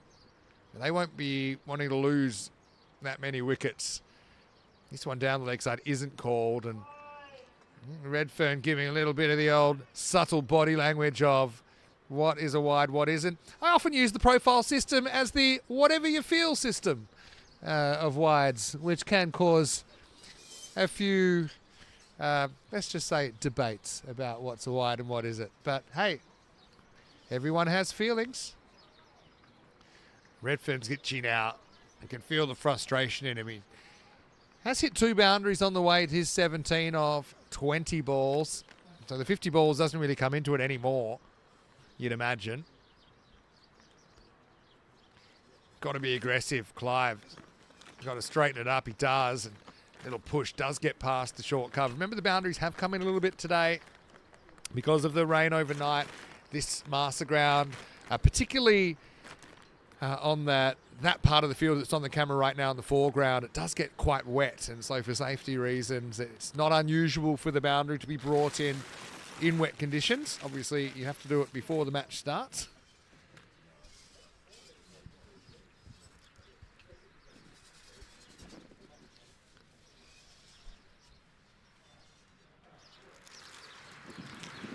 Oh, you won't get that one either. It's a bit an interesting one. I don't know the replay, but well, I can actually see the steam coming out of the batter's ears, but it will be the end of the over, and it's 98 for 3.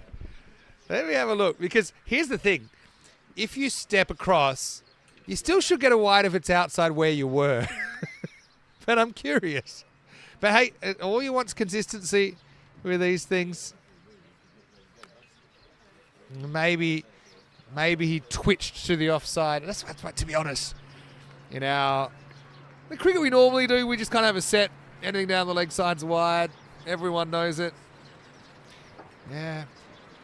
And even consistency is in the eyes of the beholder as well.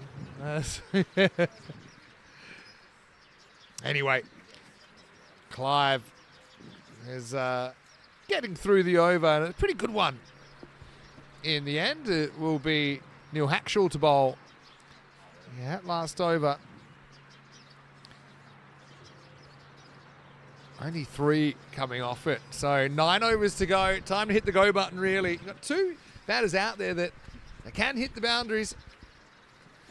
Charges this. Would have been a full toss anyway. I think it was a reasonably high full toss when it arrived at him. And we'll get a single.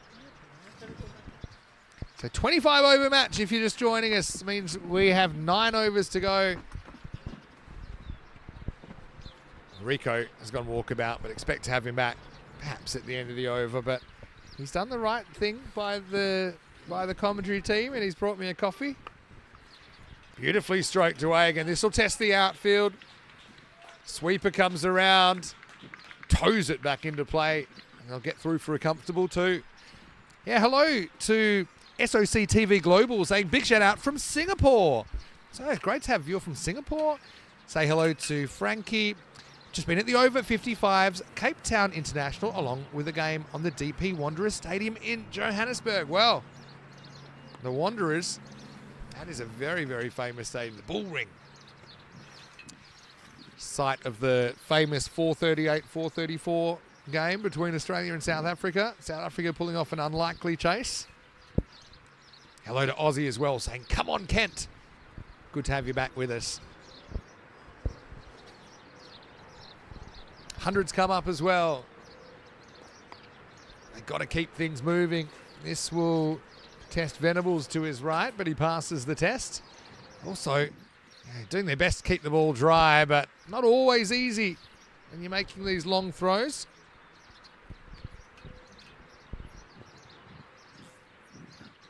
The other thing is, Sharma, they kept him for a couple of overs at the end, Kent. But remember, we're down to 5 over maximum per bowler. So at most, he can bowl one more. 25 over match, 5 overs per bowler. So as simple as that. And the other thing that I should mention is that there will be an adjustment using the Duckworth-Lewis-Stern method at the end of this innings, assuming, well, either way, but assuming we don't have any interruptions and it remains a 25 over game, there'll be an adjusted target. And imagine it would be a handful of runs more than they actually end up scoring. Anyway, it's the end of the 17th over as Tony almost loses his head. It won't cost him anything, though, and it was a bit tough seeing that, actually, because the sun's shining off the dome there, just obscuring my vision. Good sign the sun's out. It's 104 for 3 after 17. Another man that's out of the coffee shop and back in the hub is my commentary partner in crime, Rico Full. Welcome back, Rico. Good to be back. Well, I bought you our special. Hope you enjoy. And I also brought back the sun. Now, whether it stays out for the duration of the innings and the day is yet to be seen. But looking at the forecast, I doubt it. But let's hope we do a bit like we did yesterday. Just keep getting those breaks and keep bringing you to cricket, because certainly going to be enjoyable. This match certainly looks like it's going to be a very close encounter. Two teams that are in good form going into it. And then, of course, this afternoon we have the final, the big one. Two undefeated teams at the moment, where the Australian Kangaroos take on the Canada Masters. Down the leg side, well, finally, no wide's called, and right to the chagrin of the batting team. Hello, Rob Thompson, who's saying hi to me. Yeah, hello, Rob. Hello to Aussie as well. And a lot of people in the chat, which is good to see. Hello, Rob, watching from New Zealand. Must be getting pretty late over there. Only 11 hours ahead maybe now. Nicely played away on the leg side. Oh no, there's the Tortuga. We'll be waiting for it. Well, here at this ground occasionally, when it rains, the snails come out. It must have been a pretty big one, because that one took a big turn to the left. We had a perfect angle on that, and a boundary that probably shouldn't have been. It's not really the fielder's fault though, Rico. No, it's not. It's one of those. Tortuga. You left me I thought you were going to finish. Tortuga is Spanish for tortoise. And we we often say it's hit a tortoise and taken a strange bounce, and that one certainly did. So you said you brought back my favourite. Is this Bailey's with a dash of chocolate? About to find out. Rico's off the chain in this one. I love it. Down the leg side. It is 2-all on the wides now. They were the equaliser. But yeah, I tell you one thing that I think is hilarious about cricket is that by rule, the bowlers have to yell. So if the bowler wants something, he has to yell. In fact, gets his whole team to yell at the umpire. Okay, this is something that 3-2 to the umpire. That one goes down the leg side. Again, Clive has found the cheat code of fifth stump leg side, and let's just say it hasn't amused the batting side here. So Pavel Florin said this to me, the Romanian viral sensation. He said, Vinny, I don't understand something in cricket. He says, when I'm bowling, I have to yell at the umpire. That one he does actually kind of jump across, and he won't get that one either. Clive, you got to give him points for consistency. He's basically bowled the same ball about 7 times. I suppose you could also argue you should be hitting that. It is a hit. It is a ball you should be scoring off. Anyway.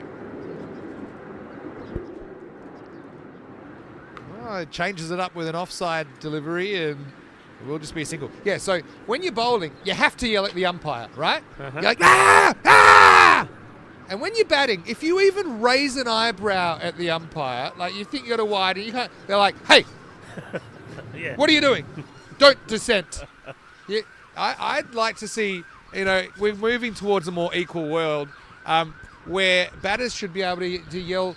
Ooh. Oh, well, he might be yelling another way here, but again, we'll get the wide. I like the whatever you feel wide system. It's as good as the profile system. If Tony was batting, it was a no ball, but it's not Tony batting. He's behind the stump. So luckily the batter is on you strike love batters pretty tall. like, has a wide.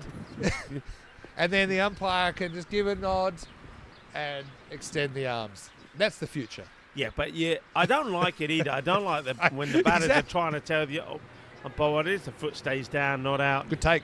It's when the batters are like, it's not a wide, and they're like, because they missed the shot, look at the umpire. And a lot of batters like to actually signal the wide to the umpire. That's what I'm saying. They're appealing. Yeah, so it's not cricket, is it? Nah. But then the umpire just be like, no wide, just like they say not out. Just saying. It is a funny game. It's the only game I can think of where yelling at an umpire is part of the game. Don't you yell at the umpire in baseball? You see quite a bit of that going on in baseball, that's in fact, they fight the umpire in baseball. Yeah, sometimes. Ooh, fingertips. But the point is that they don't, there's no such thing in baseball as appealing. So if someone's out, they're out. Even if you say, this has happened in a game I played. A lot of yelling, full stop. Are we at the end of the over? We are. So 18 overs down and 113 for 3. But here's the thing in baseball, for example, if the umpire says you're out, you're out. There's not the fielding team can't go, no, we don't want it. Then that causes an argument with the umpire. So I'm the umpire, I'll say what's out, and you just need to go back to your position. And that's when they start, kicking dirt and each other's shoes. But this actually happened. And I even said, come on, you're not going to appeal for that, are you? And then they said, yeah, we don't want it. And the umpire then was like, listen, I'm the umpire here, and if it's out, it's out. So isn't it strange? I mean, I suppose it plays into the gentleman's game, quote unquote, and the spirit of cricket and the spirit of the game, which is something that's held in high esteem in cricket compared to other sports. Your shoes have got a bit muddy, I see. Just the right one. I was going to clean it, but I'll clean it before the dinner tonight.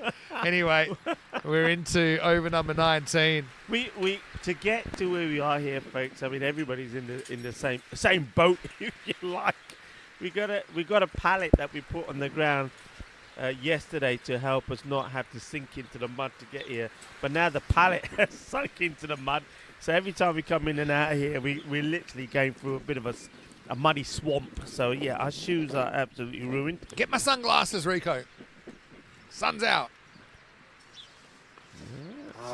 Pushed away. Dot balls are a killer at the moment, aren't they? You got 7 overs to go. You got 7 wickets in hand. King is usually a very good hitter with the ball. He's just waiting for his time to explode. He hits the ball well normally. At the moment, he's just going under on a ball. 2 players I think would be natural choices in this situation, but haven't really hit the straps yet. Didn't know too much about that, but not where he was intending this to go. Bit of an inside edge to get a single. So it's probably the retired out. It's an extra wicket loss before the interruption, which probably costs them a couple of runs. Compared to if Clayton had just batted an extra 6 balls. I know he was trying to be unselfish. I suppose he was. You didn't want to get wet. You're not buying it, are you? You didn't want to get wet. Yeah, well, maybe. He knew what was coming. There's only really 2 wickets that have been taken, plus that retired out. But wickets lost are taken into account when they're making the adjustment, because they're basically saying, what kind of shape were you in to bat the 30 overs? Correct. That's basically why that exists. So, for example, if you'd lost 8 wickets at the 15 overs, they'd say, hey, we're actually going to take runs off your score because you weren't in a great shape before the break. It's to do with the resources you had available. So resources in the hopefully I'm not boring everyone with my Duckworth Lewis Stern chat, but resources are the the balls you have to bat, but also the wickets you have in hand. So, when you lose a wicket, you're losing part of that resource before the interruption. Anyway, Neil Hackshall ready to close out the 19th over. And that struck nicely into that extra cover area where a lot of runs have come, especially when Clayton Russell was out there, but this time it's just going to be a single. I think, to be honest, time to hit the go button. They've got 7 wickets in hand. I think now, if it's not happening with the bat, with the strokes, you got to push it with the running. I think now's the time.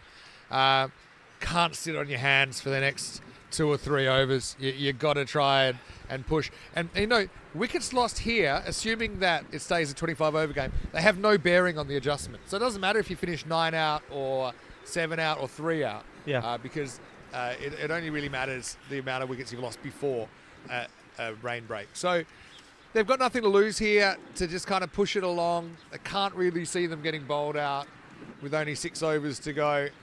And let's see if they can push things along.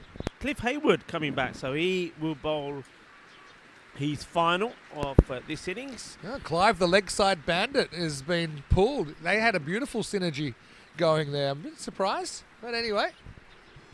Hayward, this field, let's have a quick look. They've got a very wide, long on back, extra cover in place, a sweeper. Peter Maddox is there. So 3 at the moment on the offside in that V. They now move, they shift long off onto the long on area. That was Nigel Whitehead. Can I have one of my first old man rants for the day? Go on, go for it. Hope it's not to do with my hot chocolate. Wides. Cricket's the only sport where we're like, hey, why don't you move the line in your head? Imagine in Wimbledon it said, well, you were standing over there and I hit it near you, so that's fine. Wides are wide. Let it, just have a line and judge it. It's even hard enough when there's a line there. So when I feel sorry for the umpires, and these days it's like, where did they move before the ball and after the ball and what's it? With profile, just yeah. Have a line, and that's a wide, and you can't complain because you're like, oh, but he moved. Like, you saw the line, bowl it. What are you scared of? Getting hit? Probably, but too bad. That's the game. And also, look, anything like that's a lot easier for me, it's a lot easier to look at and control. Rant and most over. importantly, it would be the same then for both teams. There's no issues there.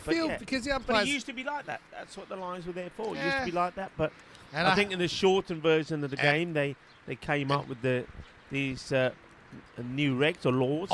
Encore rant. Like when the umpires in our Euros of cricket used to go, it's only a guide. I was like, that's such a cop-out. Like, come on. It's a guide, and we could just do what we feel. And I was like, come on. We should have. I was like, just be good enough to call it outside the line. That I know that's not the rule here, and I'm respecting that, but that's why it's a rant. I'm just talking about rants. I'm looking at the bowling here, and I know Hayward is a good bowler, but the batters, you're absolutely right. They've got to go for this now. They're literally stepping and pushing at the ball. The shot's on here to go over that short mid-wicket and go and try and hit over the top of him into the vacant square leg area. They're not taking it on, which surprises me. The length is there. Just one step. Look, got to go for this. And instead, he plays it straight to the offside. So, for me, this is wrong shot selection. There's a massive gap. If you look at this field, you've got behind square on the boundary. You've then got mid-wicket, a very wide mid-wicket. There's a massive gap on the leg side. Good point. Got to go for it. Here we go. Finally, but again, too much of a swivel, doesn't hit it flat. He did get at the middle. Oh, poor King's been dethroned a bit in this innings, hasn't he? Just can't get anything off the middle of the bat. And that one was begging to be hit into that gap, but he kind of clunked it off the bottom edge of the bat. But it will be the end of the 20 overs. Believe it or not, blink and you'll miss it. That's half the overs left gone after the restart. It's 122 for 3 after 20 overs. So, yeah, they've scored 27 in 5 overs since we came back. So I think the batters, they know the situation as well. Yeah. This is maybe you need a bit of crowd atmosphere, hype them up, maybe get the slow hand clap going. Get a bit of or something like that, because I feel they need to boost their intent significantly in this next phase of the game. Big 5 overs coming up. Yeah, well, the Surrey boys are trying. You can hear them in the dugout saying, "Come on, boys!" They're trying to get that sense of urgency across to these two batters. King 15 of 18 balls. And Redfern, he's been out there for 31 on 26. Not the worst strike rates by any means, but I think just given the situation, they're capable of scoring quicker. It's just probably they'd be the first to admit they haven't hit them that well, either of these two compared to what they can do. Yeah, random yelling from the bench isn't as good as a coordinated team effort or a hand clap or something like that. But, I think credit also to Kent. They've bowled pretty good lines last couple of overs. Well, that's played nicely. Now, this one could go to the boundary, and it will. Beautifully timed. So maybe it is time for the King to get back on his throne. That's beautifully played. It doesn't try to hit the ball too hard, relies on his timing. And once that gets past the short mid-wicket, there was a lot of work to be done for the fielder to try and get anywhere near it. Couldn't do so. Whitehead can't stop it. That's going to be 4 runs. So finally get a boundary. Is this the start of things to come in this the final few overs left of this innings for Surrey? Yeah, long live the King, Rico. I never doubted him. That was beautifully timed. It skated along the turf, didn't it? I'm going to make a call. That's the one that gets him going. We're in for a King show. Let's roll.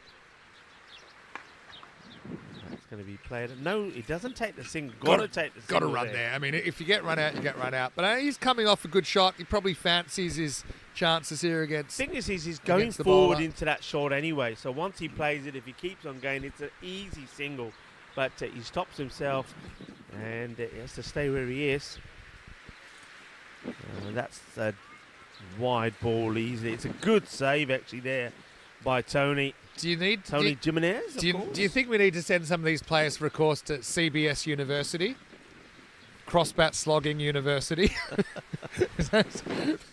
Because I suppose, but I mean that's probably not the best strategy either. But that's kind of where the gap is. Team in wicket. This time he does go. Proves there was a run there last Yeah, time. it But does. I suppose I can understand he wanted another crack at Neil. He'd hit him for a 4. Let's see if Redfern can get going. Well, Redfield, we know he can. He's a very good batter. He just likes to get himself in. We've seen that. We've seen him open the batting and bat his 50 deliveries before he's had to then retire not out. And I wonder if this is. I think this is buys. I think it's just completely missed everything. Give it a leg buys. Maybe it flicked the trousers on the way past. There was a little bit of a noise. I thought it was just the swing of the bat. Not many go under Tony J. That one did. Interesting one. I mean, given those leg buys, if it's leg buys, I'm quite surprised there's not an appeal there. It looked a pretty full and straight delivery, but Only just flicked the pad though, which is a sign it probably didn't change the trajectory too much. Again, I think what happens is there's a lack of understanding about what they're going to run for. If you just say, look, we're running on pretty much everything, unless you hit it straight back to the bowler, then at least both batters know you probably get away with it. Right now, a little bit of a communication barrier, I think, between the two. End of the 21st over, 129 for 3. Just 4 overs remaining before the halftime break. yeah, I think the other thing with that particular shot, I think the batter King has already decided here that he wants to go on the front foot. And, well, there was that one that just skims the pad. We'll have a look at that one again there. But, yeah, I think he decided he's going to go front foot. The ball's then on pretty over-pitched on the pad, and he's not in a position to get bat on it and put away what effectively was a bad ball on the leg side, and it ends up being a dot. It's the end of the over. There was that one boundary in that one from King, so 129, 21 overs gone. So 4 overs left in the innings, and I think you've got to be looking, for me, you've got to be about 160 here, Vinny. What do you reckon? Yeah, I mean, you'd hope so, but I mean, you've got to look at what's your best case scenario. Best case scenario is probably 2 a ball, 48. That'd be 177. More realistic, let's say 10 and over, 169. Minimum run a ball, and that's kind of 153. They'd be wanting 170 plus. They'll be hoping it clicks. It just hasn't clicked for him. Remember, Sharma's still got an over as well. Yeah, potentially. Which won't be easy. It's another no run as the bowler and the batter, the non-striker, King. That was like when the bit of a tangle. Bangladesh player ran out the Pakistan player despite kind of tackling him a couple of weeks ago. Yeah. That's why, I'm surprised we don't have more fights in cricket. If someone try that on me, I'm probably I'll miss the next game for something, and they might miss it with a broken leg because I've got the bat and they don't. But next one doesn't leave the infield either. They'll have to settle for one. You know, if it really doesn't work this over with these two, I think you might. Honestly, I'd be considering a double switch. Nah, it won't happen. We haven't seen the team do that at all. I mean, what's the idea of giving everyone a go, and everyone just has to sit there quietly and watch the innings melt away? There's nothing against these two. Who are certainly trying, but they won't really come into it now. The decision is made as that ball shoots through, and well, a little bit of too little, too late gardening there from Stephen King, who can't solve this mystery. He'll be bowled for 20, and the score is 130 for 4. The wicket goes to Richard Burton. Yeah, well, Burton, and he says, I am the Hollywood star, and that's a nice Hollywood moment for him. He skids that one through.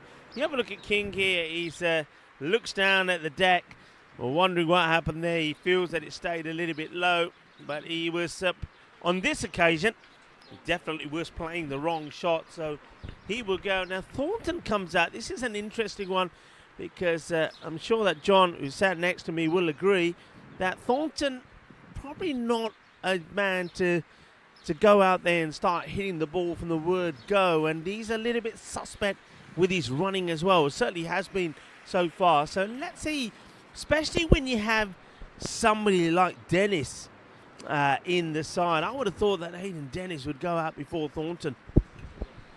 Yeah, let's see. He's obviously got the long levers as Thornton.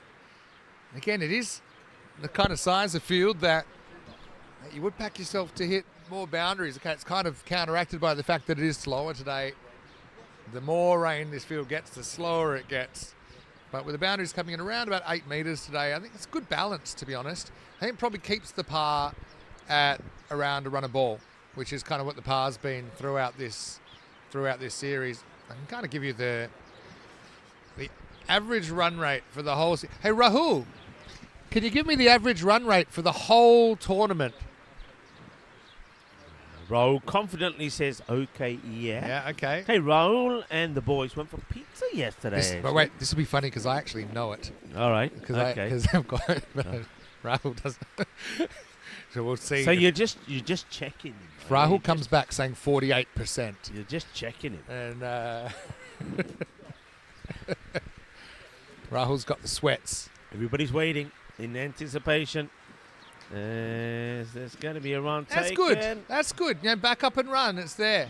It's good proactive running from Thornton, who I think you called slow, but he's not that slow. He's all right, and he gets helped out by his non-striker there, Redfern, who gets into the.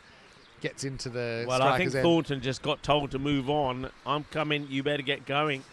Is what Redfern said. So I don't think Thornton had too much of a choice in that. As Burton now looking to see if he can also remove Redfern. Redfern goes for the big hoik. Gets a good bit of bat on this, but probably hits this too well. Yeah. Only going to take. Oh, the fielder goes down when he gets the throw in.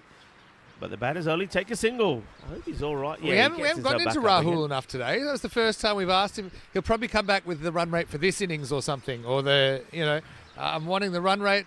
And Rahul, what match is this? See? He couldn't even give me that. Okay, very good. I would have expected it immediately, but that's okay. Because I know a lot of the viewers, they're crying out to know what the tournament run rate's been. That's the end of the over, by the way. It's 132 for 4. And we're still waiting. I mean, it is only a 25-over game, so we can't wait that long. Well, while we wait for Rahul, let's talk about... I mean, both of us had headed to different places of dinner. You went across the road to the... I went to Pepe's, which has been a favourite location. The one-man meat platter was destroyed by Maximo. It's the way to go, and that meat platter is very nice. I bet that's not all you had, though. I had a Greek salad as well, because I'm healthy. Yeah. Well, you start healthy and end up bad. Mostly 60% feta cheese, but, Pepe's up with salad's a salad. Yeah, Pepe's Hey, I've never told you this. This is early food chat. When I was playing indoor cricket for Western Australia, I invented a salad that became known as the Vinny salad. And I got to tell you what's in it. There's this place that I think... bet you there's not much greenery. I bet you. This is not good, folks. I wouldn't live to be 60 if I was eating like this. that there was this place called Arky's that was like a buffet of only fried foods, like only deep fried foods. So it would be kind of like, calamari. It was all you can eat. So it was just go to town. It was like fried calamari, potato gems. What do you call those? Like tater tots? What do they call them in the UK? Potato that are kind of deep fried. That's a pretty nice shot. Potato deep fried, we call them chips. Yeah. No. But they're more like mushy on the inside, and they've got like a coating. They're like croquettes. They look like croquettes. bullets, kind of like mini potato croquettes, but we call them potato gems. They call them tater tots in the US. Okay. You're missing out if you don't know what they are, but they're a perfect size to pop in your mouth. Croquettes, everybody, croquettes. Anyway, yeah, I don't know about that. Go on anyway. You don't get croquettes sold by the bag to put in the microwave, put it that Struck way. nicely, but once again will just be a single. So we're on food chat here Anyway, for a moment. and Do then join in. Various other deep fried foods. For some reason, I'd coat it in mayonnaise, and that was a Vinnie salad. That's what my teammates called it. And it was a superfood because I was playing really well at the time, in spite of my diet. Salad. I knew there wouldn't be much greenery in there. No, well, they would. So you went across the road. I went to a lovely Italian where I had some gnocchi, and it was delightful, actually. It was really nice. God, And dare it you. had a bit of spice to it. There you go, two. Raoul, Go on, dare you. what did you have for Yeah, dinner? how'd I you know go? that you and the boys went for Wait, pizza. Raoul's working out the run rate for the tournament first. Raoul says pizza. Oh, my word. He's come up with Oh, my word. He's come up with an answer. He's spot on. Told you. Raoul, you lucky so-and-so. Who fed you that? No luck involved. Wow. Raoul is on fire. And all right, so Raoul had pizza. No, the other boys. Raoul, share with us what pizzas the boys had yesterday. So yours was obviously vegetarian. So what? Just cheese? Yeah.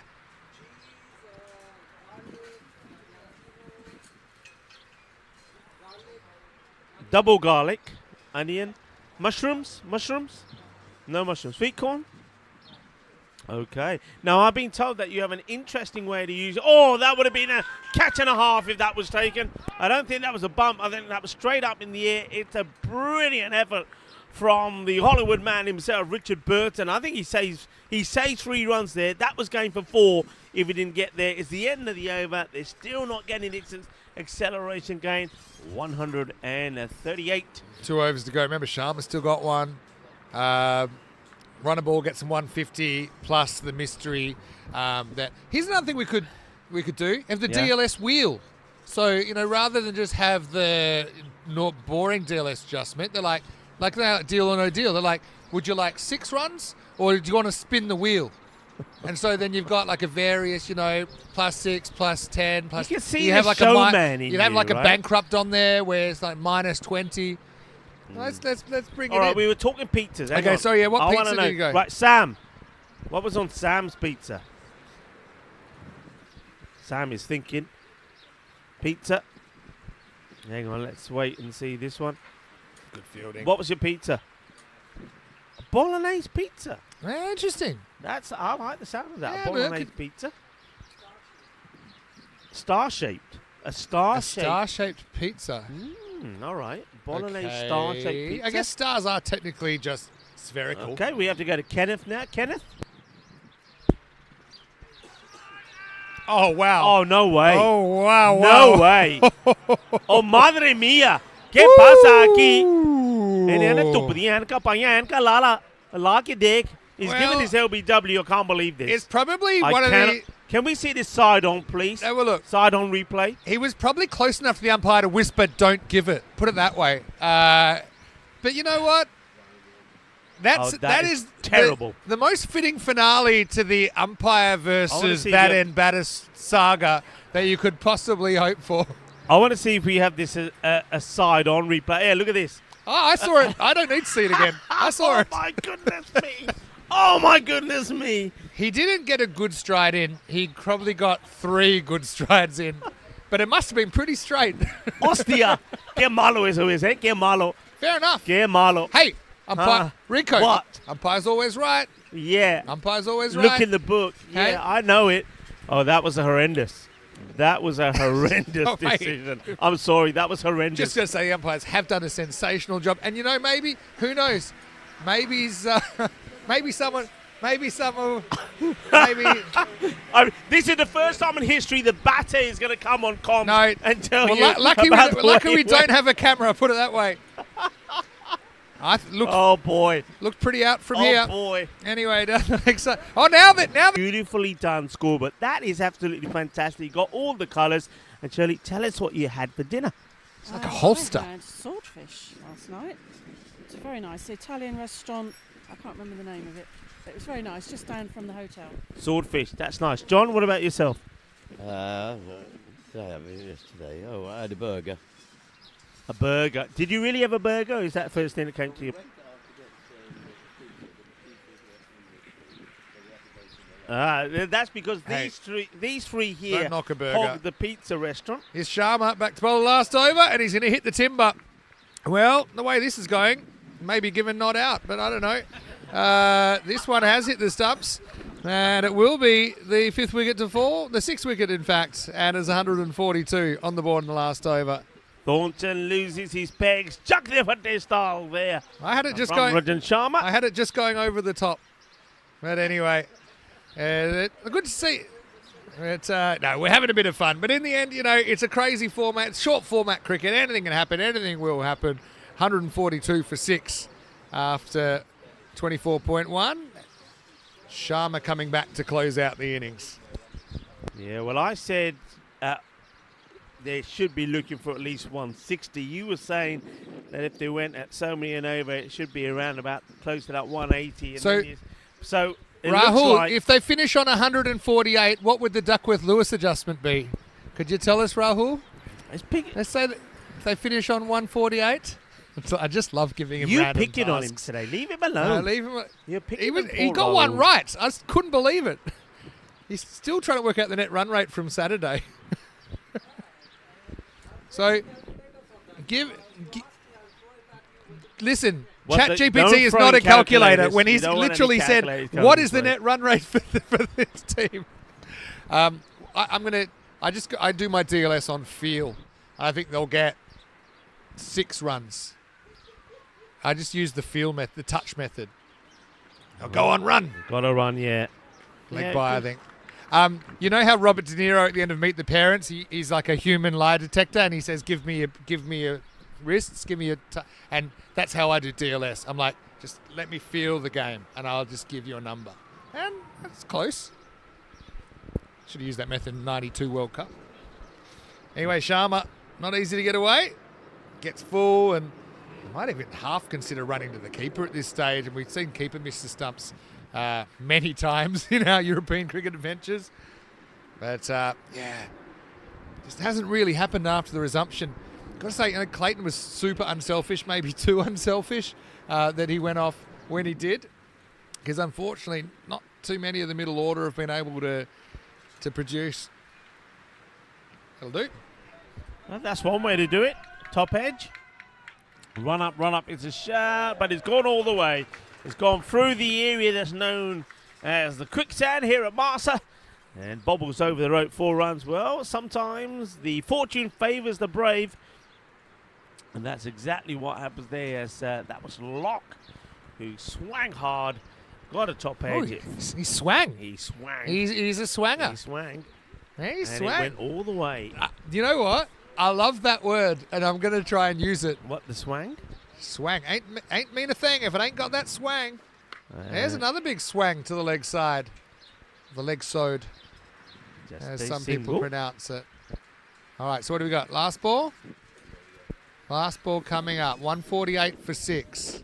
Let's see if they can get to that 150. Get your running shoes on. Let's go last ball. I think you do run here to the keeper, even if it goes past. Well, you don't have to. It hits the stumps. Take Timber! those shoes and run sideways. That is a traditional thing that we have seen at the end of innings as well. Because they will finish 148 for 7 off 25 overs. And we will, now we put Rahul to work, give him the pen and paper, lock him in a room for 10 minutes, and he's going to tell us what the actual target will be. Look, was I right or was I right? 6. The feel method works. It's basically to target 6 more. Yeah, but 6 and 5 are pretty close. But it's because they lost the week. No, it does get to make a difference. But anyway, so the target will be 154, is that what we said? 154 of 25 overs with that adjustment. But the final score here, 148 for 7. I think it sets up a cracking second half. I mean, they really owe a debt of gratitude for Clayton. His half-century, 52 or 44, set up that total. But they'll also feel, I think, after resumption, they probably left 20 runs on the table, Rico. Yeah, I would agree with that. Remember that Clayton, he did retire himself. In the end, it goes down and retired out. He still had 6 balls to face. So, yeah, you're right. I think if he stayed there, especially the way he was batting, he did bat beautifully well, I've got to say. One of the finer knocks that we've seen in this festival. He was supported there by King. King never really showed his normal kind of strike rate. He scores 20. There was 31 there from Redfern. And, that dismissal of Redfern that we were all left talking about, I mean, with that and with that early retirement there from the captain, you probably do feel that around 20 runs short. I said around 160 is what they would have been looking for when there was about 5 overs to go. They finished way short of that in the end. So it's a good effort there also in the ball. I mean, Ranjan Sharma, we know he's always going to be a top performer. He picks up 3 wickets with a fine spell of bowling from his 5 and keeps it under 20 runs. Clifford Hayward, 5 overs for 30. Also 5 overs bowled there by Richard Burton. He took 2 for 29. And then, nice tidy stuff also there from Clive Rowett. And Hackshaw only conceding 30. So I think the bowlers will be pretty happy with the work that they did. Hey. And the other thing that's definitely worth mentioning here is that, in tricky circumstances, and maybe assisted a little bit by the umpires, only 11 wides. Yeah, well, funny you bring that up. But anyway, feel that ball. This is the ball that's done 25 overs, but you can feel that seems pretty slippery, obviously. Yeah, that's the match ball there. Hey, look, we'll take a break then. So just, they spun the wheel, DLS came up +5, so they're at 5 in credit as well because of that unexpected interruption. So the target will be 154 of 25 overs for Kent when we return.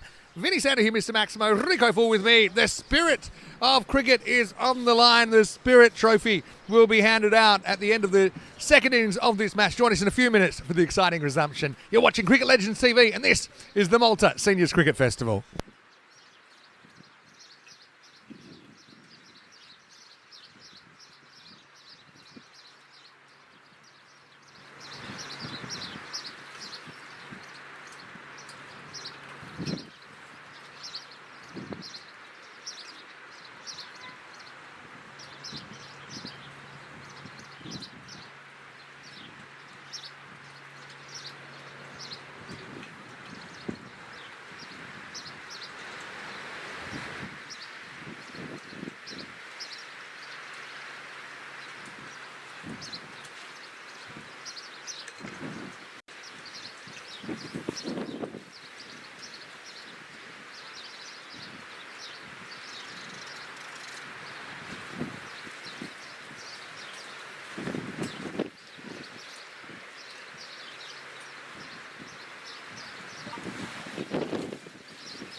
Hello viewers and welcome back, and I think we're going to have a very good conclusion to this Spirit Trophy, the wooden spoon final if you like between Kent and Surrey.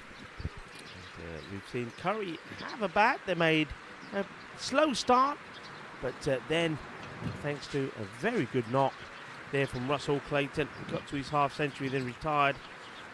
They managed to get to a score which was in that 148 mark, but we knew that DLS Stern will be put to use, and the target now is 154. So 153 was the DLS score, so 154 is the target. So Kent know exactly what they have to get to, and the batters making their way out, no doubt about it that Rajan is going to be opening.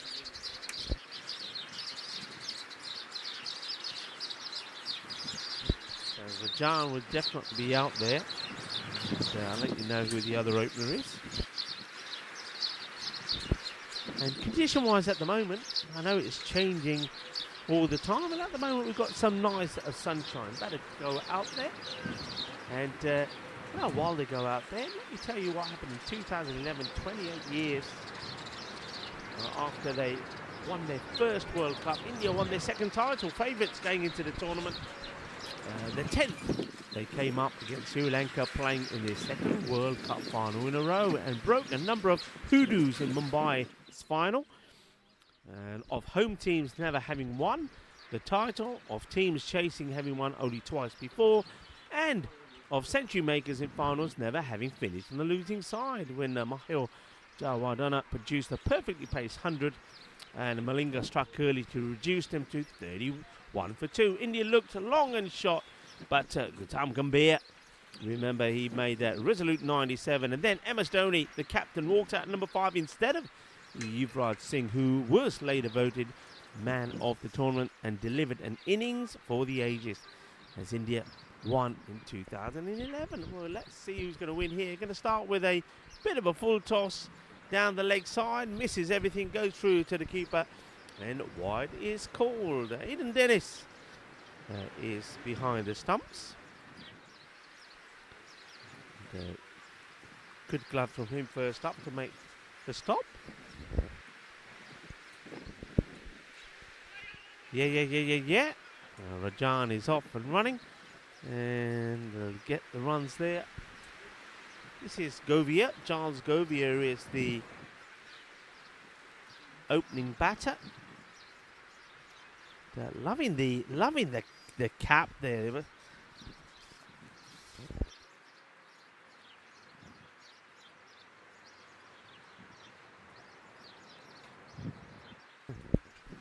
Govia gets the batters change around. It's a short one. Rajan, he's onto that quickly. Don't bowl there to me, says Rajan Sharma. We know all about this guy, of course. Remember, he comes out here in incredible form. He scored an 89 against this Kent side when they met. And remember, Sussex, when they beat Sussex, Sussex put 161 on the board.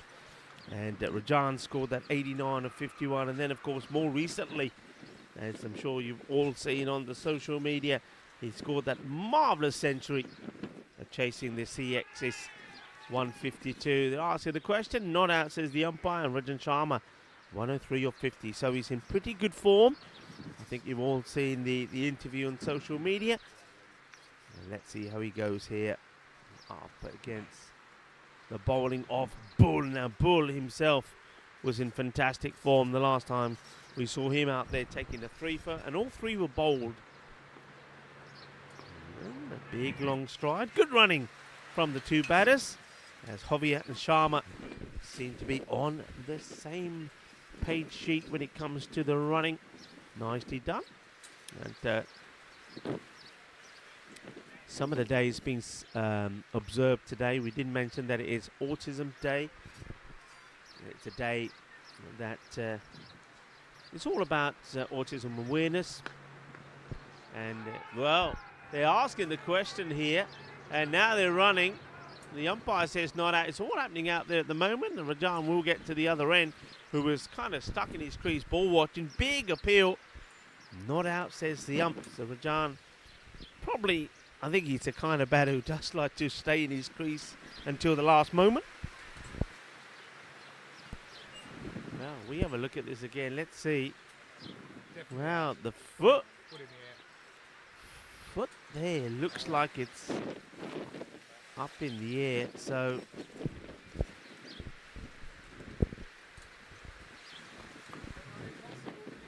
in the air, this one will just be a single. Well, looking at that again, I mean, Rajan, it's that angle again. I mean, we haven't got a video umpire, but I think if we did have, that would have been interesting. It did look like that his foot might have been in the air, but of course, very impossible for an umpire because it happens so quickly, not in the best positions, and the umpire really, can't be giving that out really from where he was. You can have a look at that again, how it's a difficult call to make and difficult to try and tell.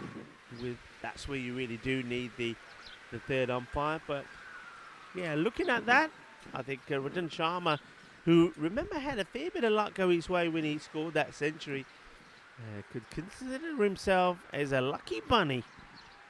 End of that over. The first comes to an end. 9 came from it. And it's time for us to see a little bit of French now. Ewan French. No, it's not, says the scorer to my left. Well, we've got the wrong guy listed on our sheet, and that is Struthers. John quite sternly says, no, it's not. But we have also on the scoring system got French down as the bowler. So it's not French, guys. Let's have that amended.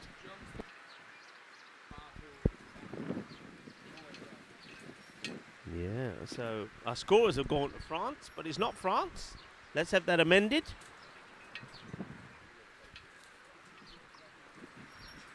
So it's Struthers with the ball. And, well, we've got... Well, it's now changed. Thank you very much, John. We're waking the scorers, or the digital scorers up there to get the right bowler up.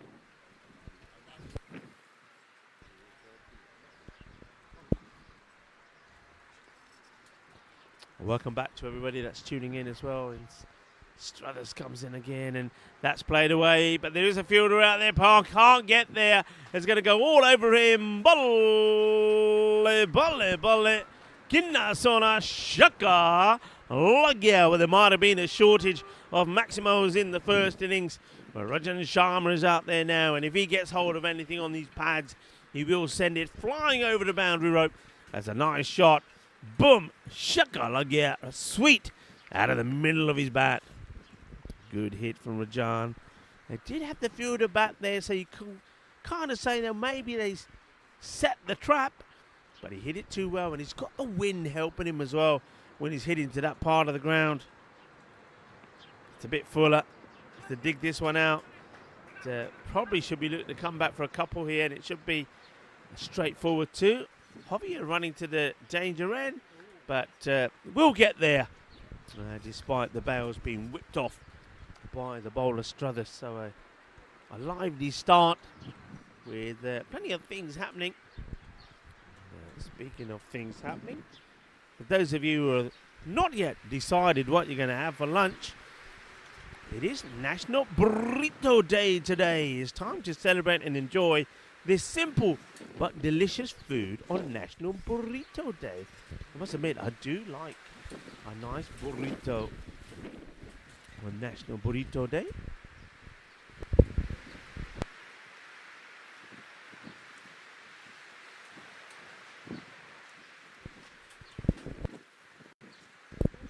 So yeah, burrito. I like a nice burrito with a little bit of spice, a few jalapenos, the fried peppers, a bit of mushroom in there. And, well, he doesn't get this one out of the bat. Straps him on the pad. As, well, it's time to welcome back Maximo, who joins us back with quite a few things happening in Nice this to be match back. already. Yeah. I feel we're due for a square up LBW from the cricket gods as well. I'd be going up, put it that way. My appealing strategy would be over-aggressive, definitely, after they copped a bit of a rough one in the first innings. Oh, dicey is called a wide. Burrito. I don't know if you've ever thought of this, but burro is donkey, right, in Spanish? Yeah, so burro. burrito means little donkey. Is there actual donkey in burritos? Talk to me. Maybe originally there was. Oh, But I want to... That's going to require more research. Burrito? I'll come back to you on that. And burrito's also something which... good delivery. Right at the blocker. Well, this could be close. And a better throw would have had the batter Ovi in trouble. Well, Sharma's got to remember sometimes who he's running with. And, yeah, that probably wasn't the cleverest of runs. But Charles Ovi does make it because the throw...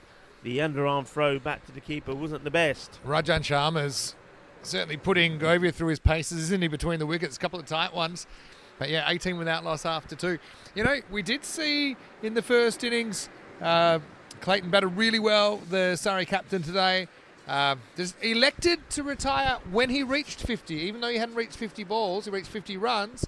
And I know that there was some, let's say, gentle suggestion that perhaps should someone like a Rajan Sharma do the same, it would be sporting for him to do the same thing. But again, not sure if that carrier pigeon has reached Sweden, where Rajan ordinarily lives. But let's see. He's already hit a Maximo the first of the day. He's the big wicket. He's the key to the game, really, isn't he? Yeah. We know, I he's think so. got the 89 in the series, got the 103 in the series. If he fires early, then I think that they'll do this fairly easily. But, you know, cricket's a funny game. Has a way of evening out. Let's see as he faces up in the third over. Well bowled from Bull. I'd like to also see him put a bit under pressure. You can have 4 out now. At the moment, they've got square leg, orthodox square, mid-wicket, and long on the boundary. They've got a short mid-wicket in as well. I like that because remember there were a few miscues when he made that century, and they did go to kind of that short mid-wicket area. Footfield fail, and now he's going to chase that, and he's not going to get there. And really had to try and get a hand to it, try to put a foot on it, got past him, and he goes to the boundary. 4 runs. That's a bit of a let-off, really. Yeah. But one man who's not going to mind is Rajan Sharma. He gets 4 more. One thing, at least today, if you do dive, you'll be wet, but you should have a nice soft landing. Pros and cons, I guess. Hey, I've done my burrito research. So the good news is that you generally don't get any donkey in burrito. So that's just the first thing. Because, yeah, burro means donkey in Spanish. Burrito would be little donkey. Whoa, genuine slogfest this time from Sharma. Lifts the head, but gets some bat on it, gets 1 run. So, yeah, donkeys in the old days used to carry up rolled up packs and blankets, right? So that's there's what not the donkey, it's what the donkey was carrying. Yeah. And so because the burritos are tightly wrapped like small bundles, Yep. that's why they're called burritos. They're little kind of donkey packs. Yeah, the old Okay. burrito. Learned something today. And also you'll see that in a lot of places, burritos is a name given to, like if you have a kebab, you can have it in pizza or in a wrap, and some places call those burritos as well. In Spain, they normally call it arroyos or duron. And a bit of bat on this. They're going to get just a single. And as we talk, don't see it out. Well, now we do. I was going to say, don't see that rain out in the middle just yet. It was coming in from behind us, but we could certainly hear it on our tent. So, going to be one of those days, isn't it, Vinny? Kind of frustrating. One of those days like every other day since I've arrived, basically. I don't know if But we know what you bought I'll with put us. the kibosh on the weather. For us, I should say. Here's Bull. He's had a good series. They like it. They're asking the question. Honestly, I thought it was high, but I think in the spirit of the game, no, I don't know. It took even a caught behind, Vinny. Yeah, It's I mean, caught behind. Well, he didn't hit it, in my opinion. I think it hit. We'll roll this back again. He hit the back pad. That's what I saw anyway, and it was climbing. I actually think it's a genuinely good decision. You can tell by the way it balloons off the pad, the kind of just above the knee. So it's actually brilliant umpiring, to be fair, but not great for the Surrey side who want to see the back of Sharma. So yeah, because I actually thought the LBW was pretty close. Yeah, it was a little bit high on the LBW. I don't think there's any bat on it, but what a good delivery from Bull. So really, to be honest, with the Bull versus Sharma, you've got 2 players in form, 2 players that have been really good in the tournament, going head to head. yeah, rain sticking around for a moment, and well, it looks like Rajan lost his hat for a moment. How Well, good's Govia's cap? He was double hatting Sharma. And that's the confidence of someone that's doing well in the tournament, to wear a cap and a hat. Probably just keep his big head in. Oh. Well, I don't know where Govia's going there. Well, there was never a run there. It's the end of the over. Good over there from Bull. Creating chances, Bull. There was one when he thought he might have had Sharma run out at his end when he played the ball off him back into the stumps. I mean, on closer inspection, of course, what we can see in the umpire's good. It looked like he had a good shout, really. But the umpire not able to give the decision from his positioning. There was that one about caught behind, which we feel probably caught top of the pad. I think not the bat. it was a half and half shout, to be honest. I think they went up for LBW originally and then kind of revised it to, well, how about this? But I think, honestly, I know we've had a few laughs and there's always decisions that could go either way in a cricket game, but that was a brilliant piece of umpiring from Raj. It was a fraction too high. He missed the bat. Would have been easy to give because it looked pretty straight. It looked pretty middle stump line, pitching middle stump line, but on a day where a lot of balls have skidded and kind of hit the stumps that may not have hit it on other days, I think that was one that was going over. Very well done. Okay, back to Struthers. Bowling to Rajan. Tossed up and in the air, just wide off the short mid-wicket. They will get just a single. So from Struthers, once again, I'm a little bit surprised with this field to Rajan Sharma. I mean, it changes, of course, as you'd expect a left-hander, but I don't know why they haven't got behind square mid-wicket and long on. I think you just got to chance the fact that it is going to go on the leg side, pack it with your four fielders, force him to play on the offside, and maybe force him to make a mistake. That's what I would be doing. Required rate 5.8 from here on in. Yeah, they've started on 9, haven't they? That's going to be played away nicely. The race is on. They will stop the ball going to the boundary, but not going to be able to stop Giles picking up 2 runs. Interesting game here. Obviously, you don't want to overhype Sharma, but that's quite difficult looking at his numbers so far. I think he was averaging, what was that, 100 and something? He was averaging something ridiculous, like 145 or something so far in the tournament.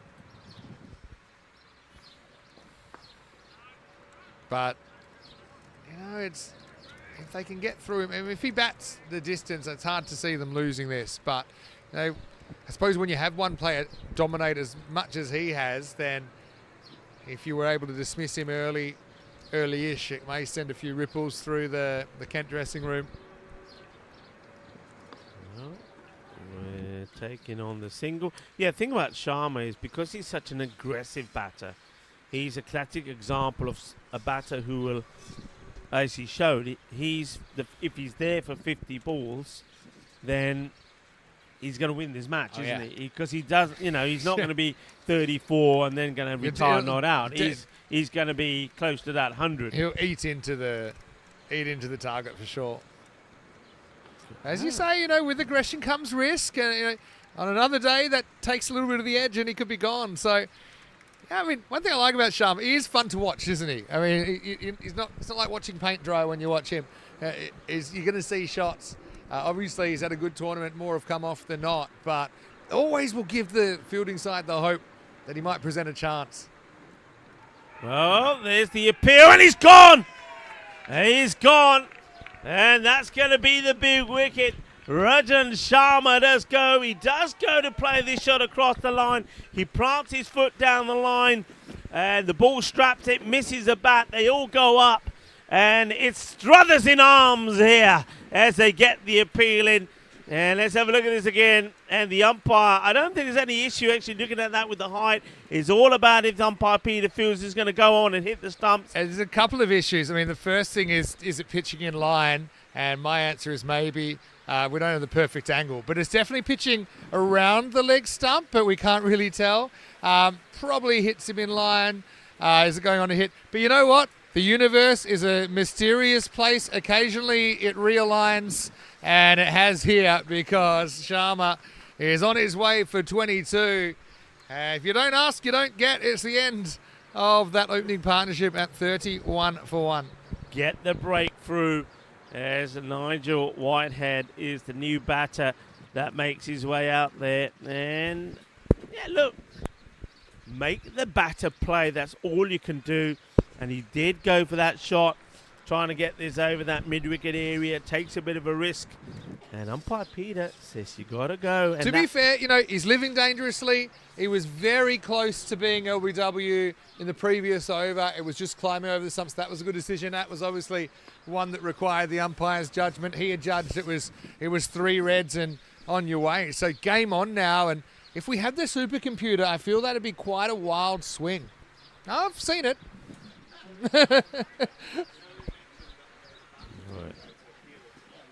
Oh, here we go. Yeah, that's interesting. Steve Rush, who's joining us, saying karma strikes Sharma. Kenneth's got a good point. Is like, you have to appeal to the umpire.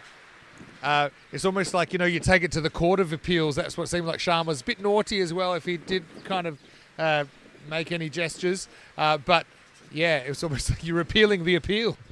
Like, how's that? And he's saying, how's that not? But, in the end, it's one of those things. So,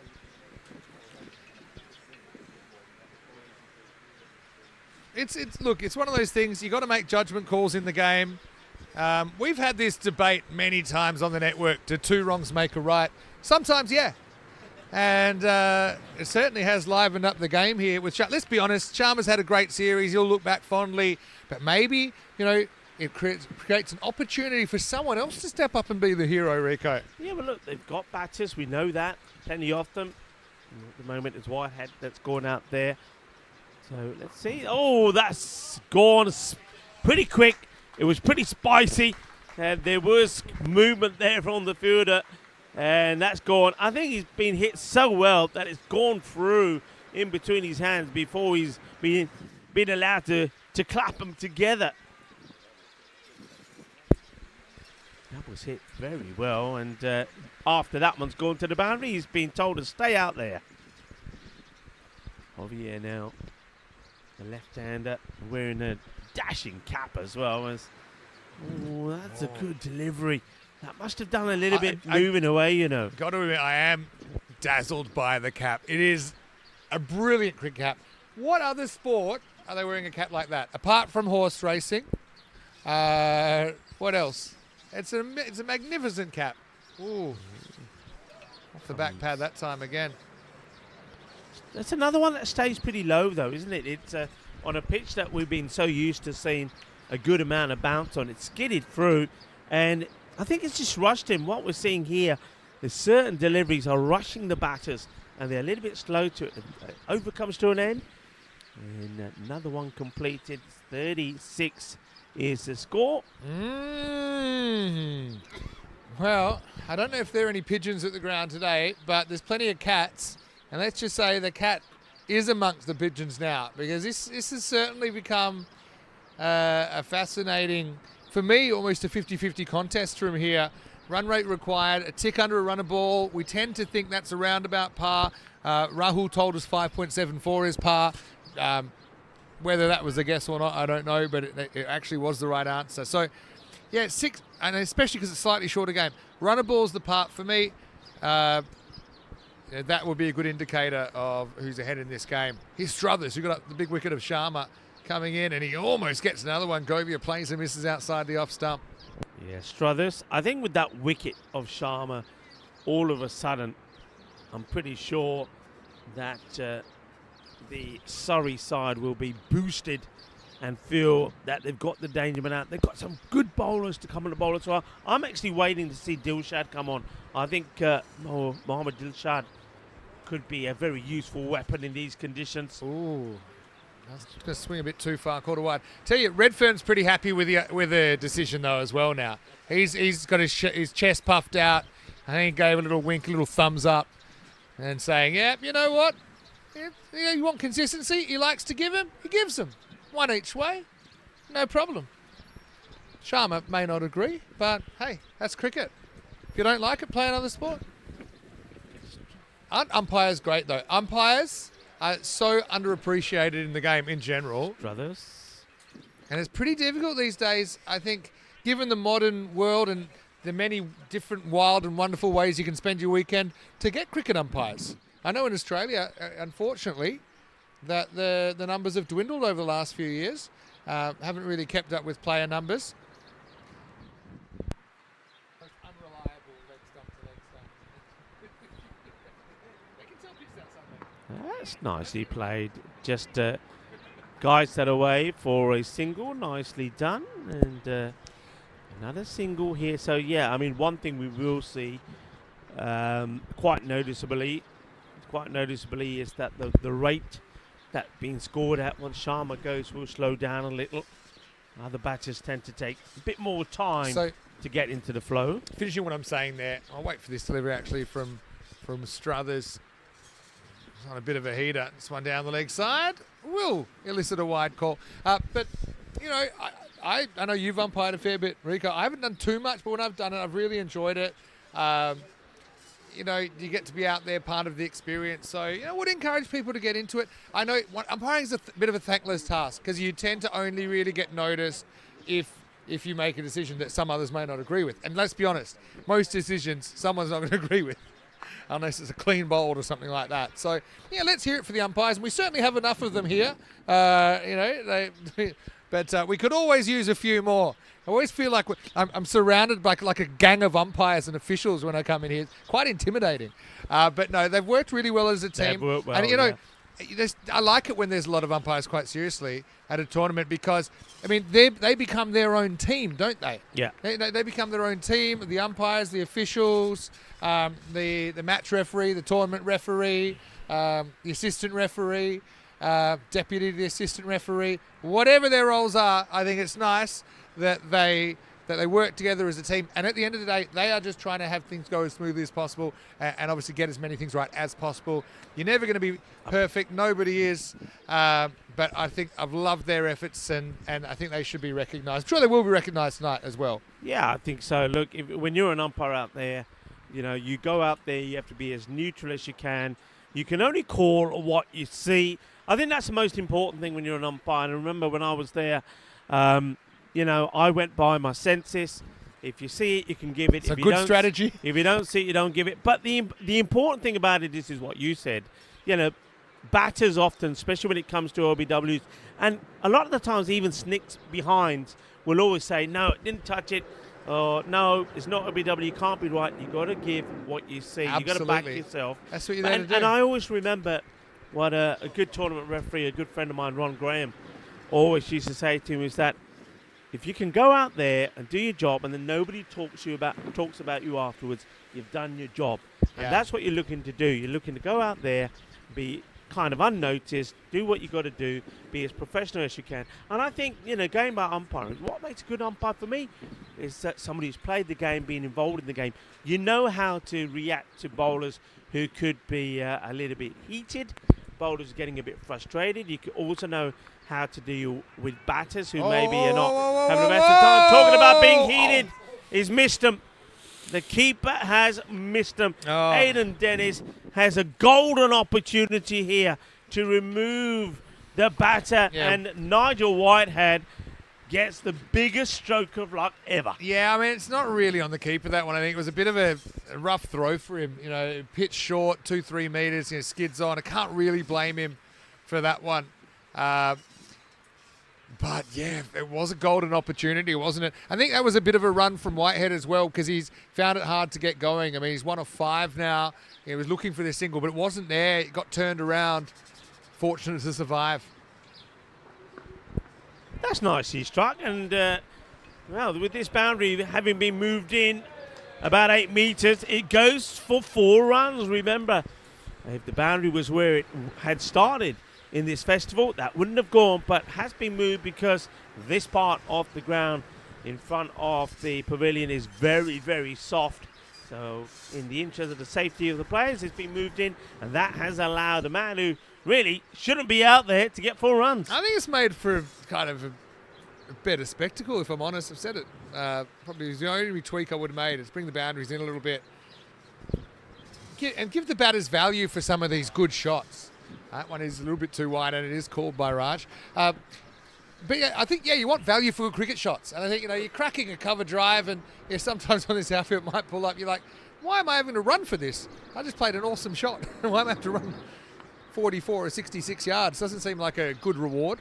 But yeah, I've liked the dynamics of this game, and it's going that kind of run and ball par, which I think is where you want to be at in this competition.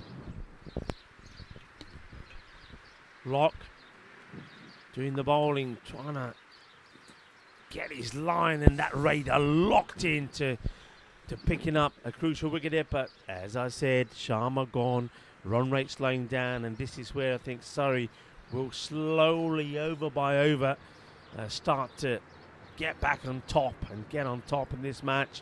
When Kent, they need to keep finding the boundaries. That one's played nicely, whipped off the pads, and well, a little bit of dangerous foot fielding there being done by King, but he makes the stop and keeps it to 1. He knew what he was doing. That was a beautiful little side foot, trying to beat the offside trap. But it was effective, and that's the end of the 7th over. It's 47 for 1, and 107 required off 108 balls. Rico, I got a feeling this is going to go to the wire. I think we're in for a really good finish to the Spirit Trophy. Okay. All right.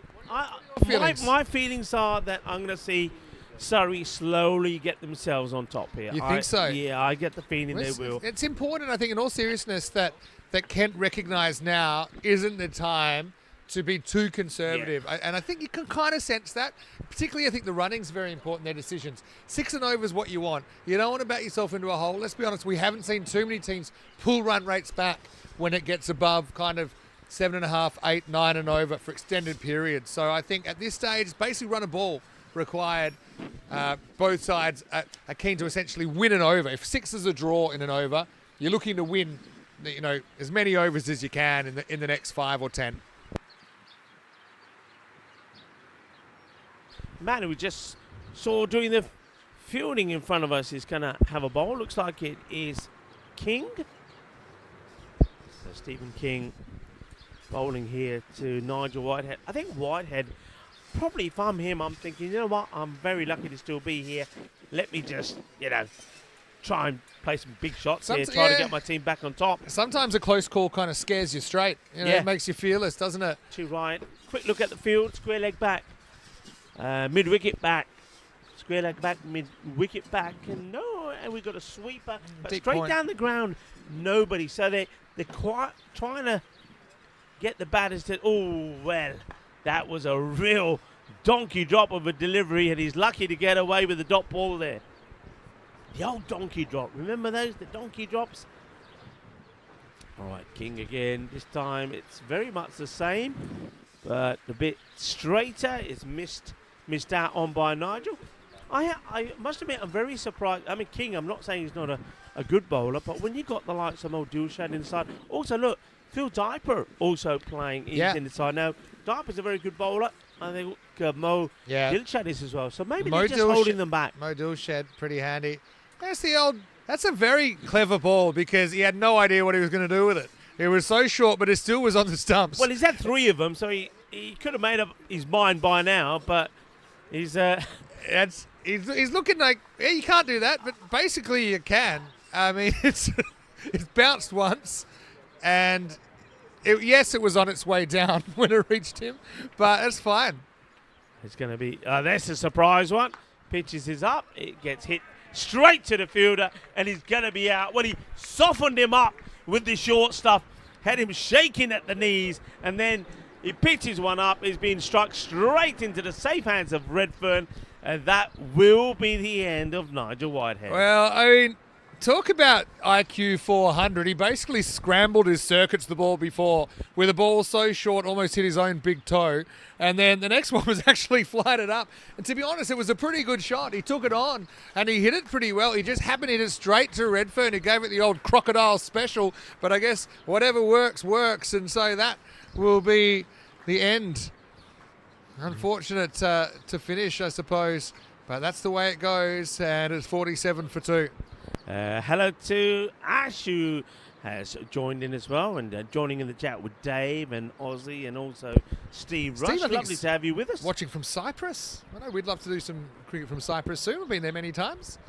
It was a good ball. That's kind of, I suppose, what you're going for. You're hoping to get the ball full so that the batter's coming forward, but maybe not really in control of the drive and not really able to keep it down.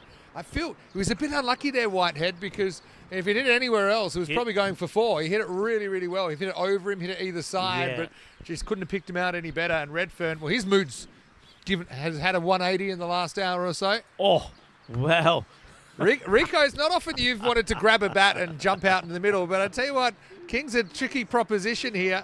He's bowling the old licorice all sorts. We're on for a wicket maiden here. We're on for a wicket maiden. He knows what he's doing. And they'll take a single spoils the wicket maiden. Oh.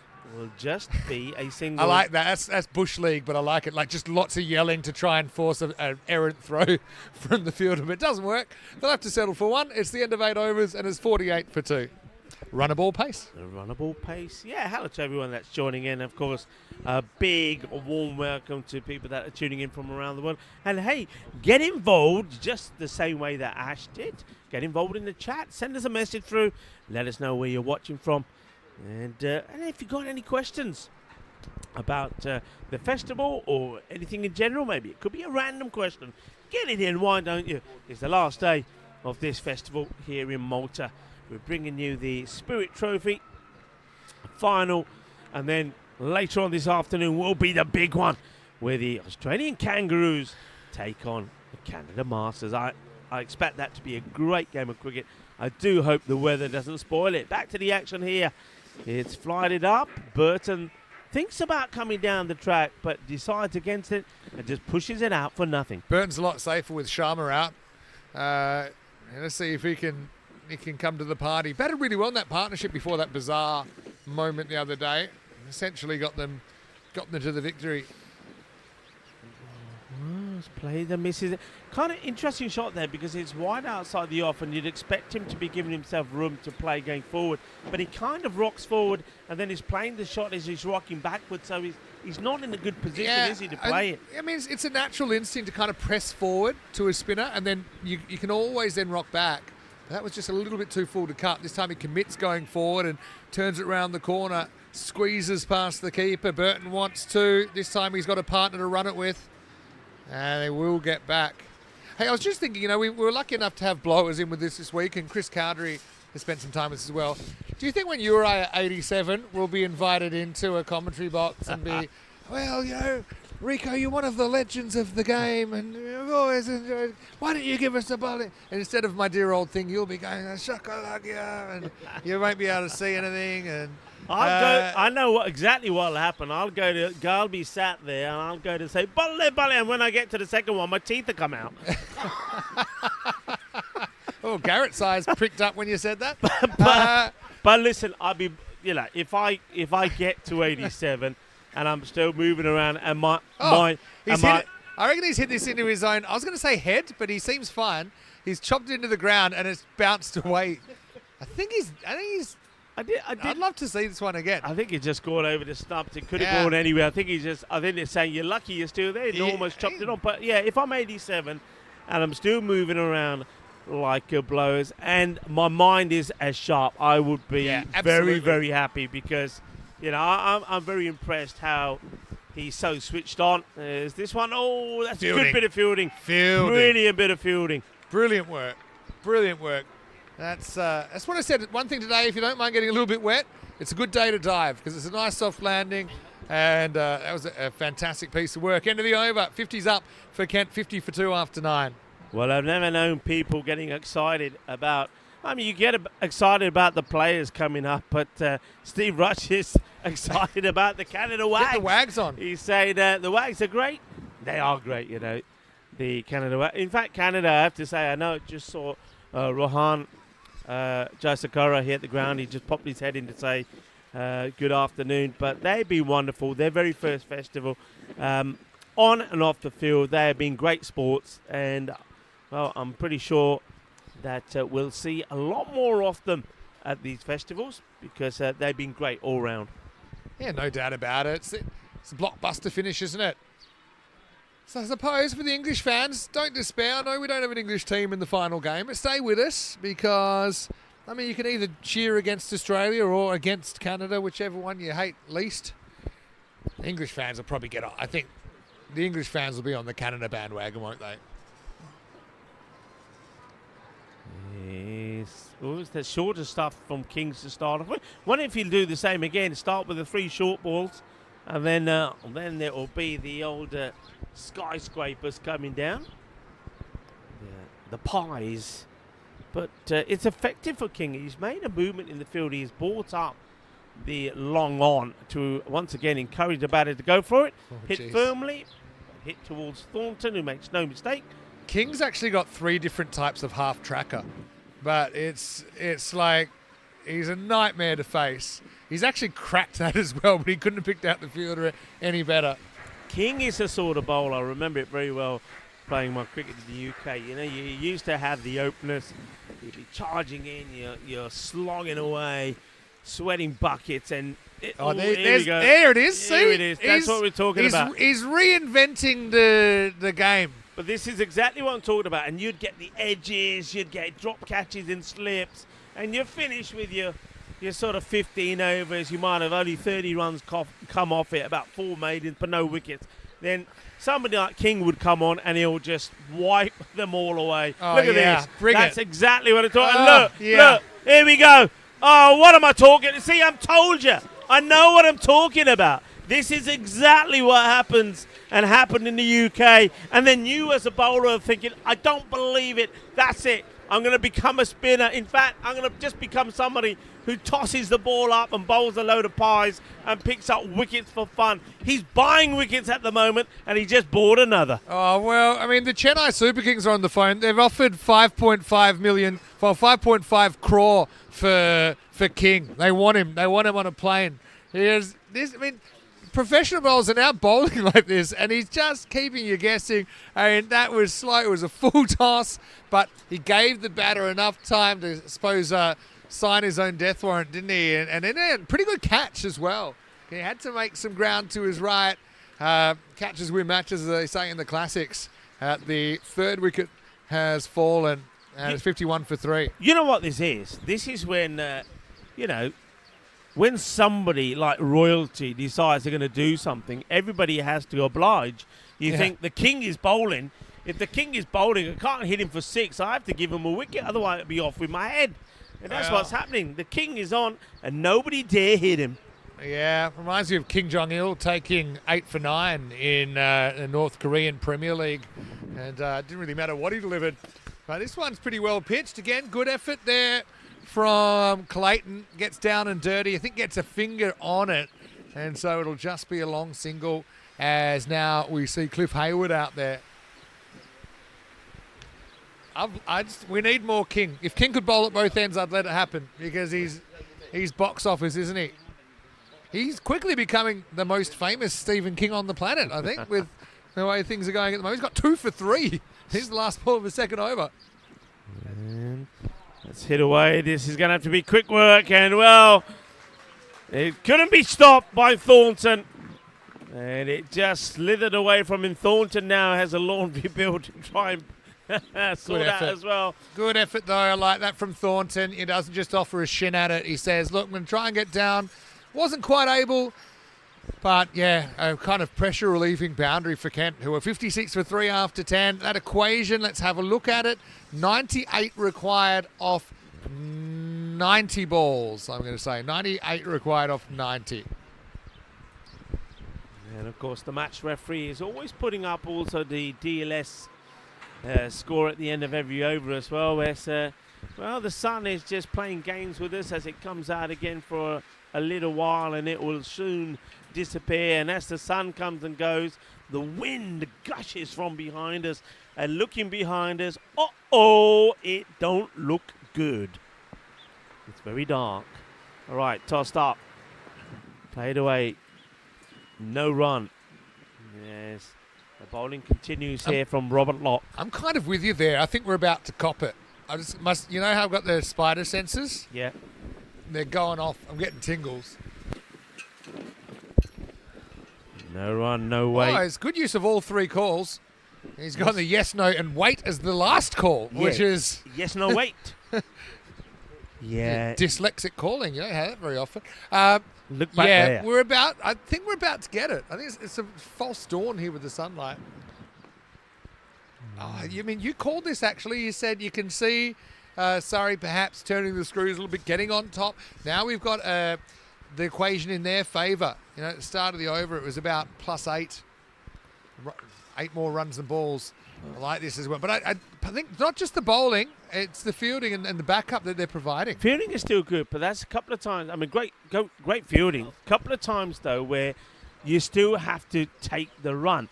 So that's excellent work. I mean, he gets down and makes a stop, Southcott does, but there's runs there. And has he got it? He's taken the catch. Oh, right wow. in the gut, Vinny. Right in the gut. It's another one that will go for Robert Locke doing the bowling, but the fielder is the one who's locked it in, taken the catch. Another one bites the dust. Well, if you don't take your singles and rotate the strike, you're going to get yourself out, and that's exactly what's happened there. Yeah, Rod Bull there at mid-off, and he's caught it in the things that almost that make a bull, if you know what I'm saying. It slipped out of their hands. It kind of, I'll generously call it the thigh, but that's probably one reason to have, you know, an extra chisk beer or 2 because if you can provide a little bit of extra padding for the ball to lodge in, it might come in handy in the game. And that one definitely came out of the hands, but he was able to get it stuck to his body, grasped onto it. And once again, an excellent bit of fielding, backing up. Good bowling from Locke, who's been lock and loading all tournament long. And now, you'd have to say, Kent are significantly behind in this game, 56 for 4. Well. As the wind picks up again and these darker clouds start to swarm around us, Locke bowling very well, and looks like it is now Graham who comes out. Moyet, now he's a good player, got a good record in the festival, probably coming in and has been coming in much lower than I feel he should, but let's see how he goes here. Captaining today, Graham, so best of luck to him. I know a bit of chat about Johnny Heesum. He is around. We've had a lot of interactions with John since he's been here. Left hand, right hand's always a handy one, isn't it? Just forces the bowler to keep changing line. There's the old double scoop. There it is. There's that bat that I used to have. Nichols double I love scoop. a good old double scoop. Beautiful bat. Just went in front of us. And so hello to Steve. 56. Well, So, Steve by my account, that was a maiden over. Was that a maiden? saying that A he's wicket maiden. A wicket maiden. Wicket maiden. But I mean, I expect nothing less from Locke. He's been brilliant during the series. Steve is in the chat saying he sat with one of the commentators at the Blofeld evening. And that would have been you, because that was the day before I arrived. So that was Rico you sat next to. Say hi, Rico. Hi. Say hi to Steve. Hello, Steve. And Steve ECN, Rush, he's asking yeah. about ECN. ECN is the regular network that Rico and I work for. We work continually for them for the last 5 years, but now ECN schedule's eased up a bit, so we're able to do other things. So that's why, hopefully it doesn't seem like this is the first time we've ever done this, because we've actually done thousands of matches. If Steve Rush sat next to me, well, Steve, did you catch Johnny G having a bit of a kip? Did he really? Wow. Johnny G, when the pudding came out, wasn't really a pudding, but the little nibbles for dessert came out, they were going pretty quickly. So I saw two left on a plate, and I thought, well, I better grab this plate and offer one to Johnny G. So I got the plate. So you were exactly where Johnny was. My chair was like this, and I went like this, and there was no movement as I turned around. He was fast asleep, so I had to... Johnny's so energetic that I can never even imagine him needing to sleep. I might have got a little something on the way past, actually, or not, because that's been called a wide. Wobble. Johnny.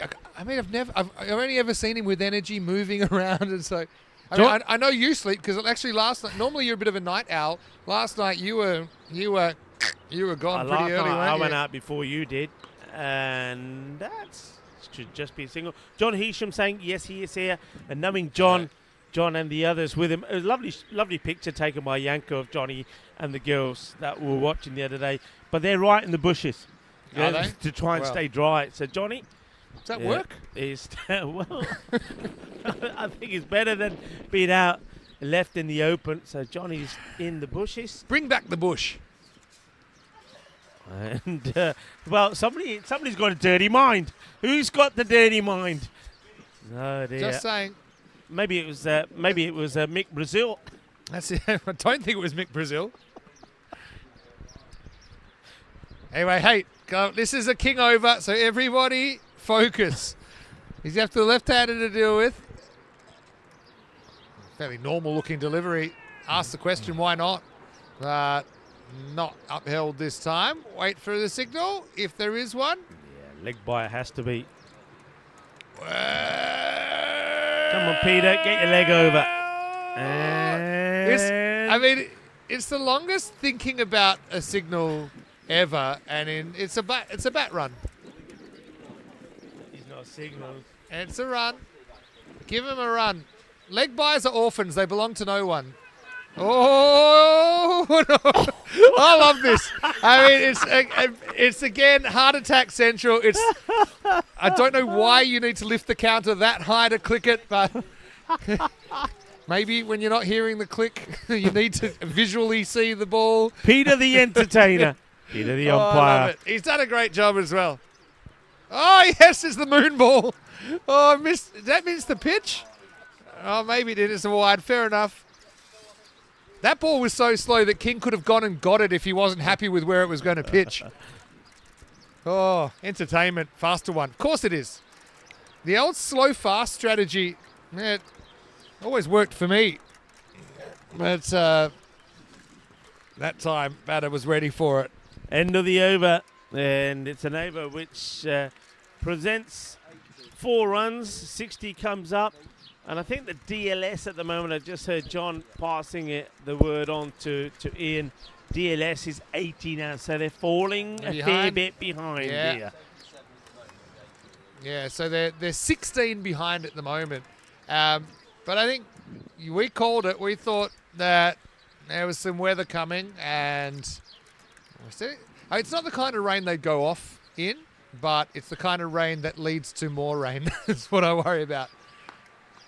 Oh, it's a nice Good shot. Yeah, big call of yes there straight away, and that should run away for 4, and it does. So, yeah, brilliant shot there by Govia, who, to be honest, has hardly had any of the strikes since he's been. He's opened the innings, but he strikes his 3rd boundary, a beautifully crisp on drive all the way along the carpet. Wasn't a bad ball, was it, from Locke? Pretty full, but he got himself in a really good position and played it nicely. I think you've got to push one of these men straight on the boundary. I'm not saying follow the ball. The reason for it is he does play that shot really well. Ooh.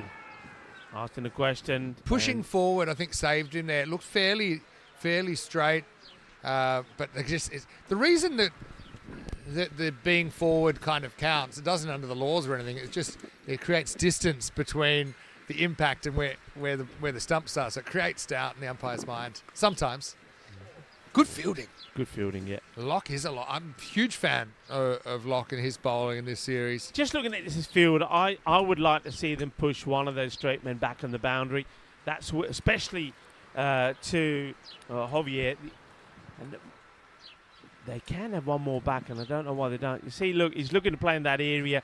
So just protect that boundary. That's what you've got to try and do here, save the boundary. So but by the same token, by leaving him up, it also creates an opportunity for a catch. It does, but we have seen 2 catches in this innings. He does, but he does tend normally to hit nicely along the ground, and it does go pretty quickly along there. So I think you've got to, as a bowler, you'd want to protect that boundary. It's a little dab. No is the shout there this time from Javier. Says no. Govia. Govier's not the most aggressive backer-upper I've ever seen. He kind of likes the idea of it, but doesn't really like the idea of moving. I love this strategy. Stand there for 10 minutes with empty glasses before the drinks break and let the rain fill them up. I like that. Very smart. By the way, that will be the end of the over and the drinks break. So Kent 66 for 4 after 13 overs. That makes the equation 88 off 72 balls. And I tell you what, it is time to hit the go button here. That Sharma wicket has certainly, I won't say rattled, but it certainly has caused some complications in this Kent innings. It hasn't gone to plan so far. But, of course, they still have the time to turn this game around. Hey, we talked about the National Burrito Day. Okay, now let's talk about the most popular sandwich in the United States. Go on, I'll give you a guess. Is it the Reuben? That's a New York thing. A Reuben? A club sandwich, the BLT? No, it's not. Jeez, okay. It is National Peanut Butter and Jelly. Peanut butter and jelly. Yeah, Peanut Butter and Jelly Day celebrates Maybe. the most popular sandwich in America. It doesn't matter whether you like grape, strawberry, orange, marmalade, blackberry, or any other form of jelly. The best compliment to them is the amazing, detectable peanut butter. Peanut butter and jelly has been such a popular taste sensation that it can be found in hundreds of different deviations. But one question is, crunchy or smooth? I'm a crunchy person. Crunchy? I'm a crunchy person myself. Yeah. Do you know what? Do you know what? Their jelly is what we call jam, right? Yeah, You that's know, right. But yeah. I always thought, because I watched Sesame Street growing up, and I thought, what a weird thing, because I assumed they meant the jelly, the jelly that wobbles. Yeah. I'm like, how did they get the jelly in a the sandwich? And how it just didn't really make sense to me. But I got to admit, to me, they didn't really seem to go together. Am I strange to say that? Like the salty and the sweet kind of put me off. Eventually, I tried it. It's pretty good. Peanut butter I love, I've got to say. I love mean, peanut butter. I love especially jam on my too. chicken. Saturday chicken, come on. Saturday chicken has got it. I love it. So peanut butter I'm a fan of. I think I'm more smooth than crunchy. Okay. And, of course, peanuts in any chocolate, I'm a fan of that. There's quite a few, isn't there? But, yeah, peanut butter. Hard to find smooth peanuts, though, in the chocolate. But, yeah, for me, they're a bit like, we're talking about, dipping your crisps in ice cream. Like, I like them individually, but I don't really want them together. Anyway, Govia, probably time for him to take charge here. So now the runner ball isn't good enough. They need to start trying to win overs. They need basically, 8 to beat the rate. And so I think this is the time where you've got 12 overs to go. You've got to start trying to win individual overs. Yeah. You can't really kick the can down the road too far from here. Oh, must have got a bit of pad on this, I feel. Ooh, it would have been out. Throw. If it hit, it would have been out. And I'm waiting for the signal. How many more? Well, if that's buys, wouldn't that have been? Well, I'm not going to say it. If it's buys down there, surely that would be a wide. Well, it just it hit a strange air pocket around where the batter was standing, because it's ended up at fine leg. Hey, there. Look at this. That's got to be a no ball. Actually, it's bounced twice and probably bounced off the pitch.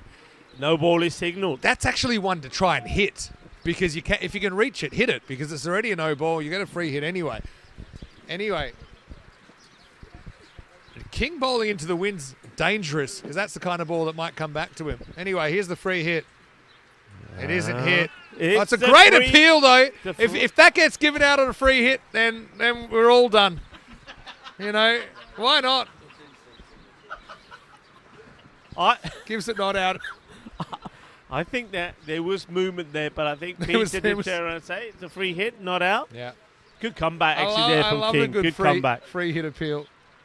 Yeah, it's been paddled to the fielder on the 45 who does the fielding. It's not nice out there at the moment, is it? I mean, no. I must admit, I hated playing the game in the rain. I think I was saying a couple of days ago to Chris Cowdery that wet ball, bowling with a wet ball, I didn't like it at all.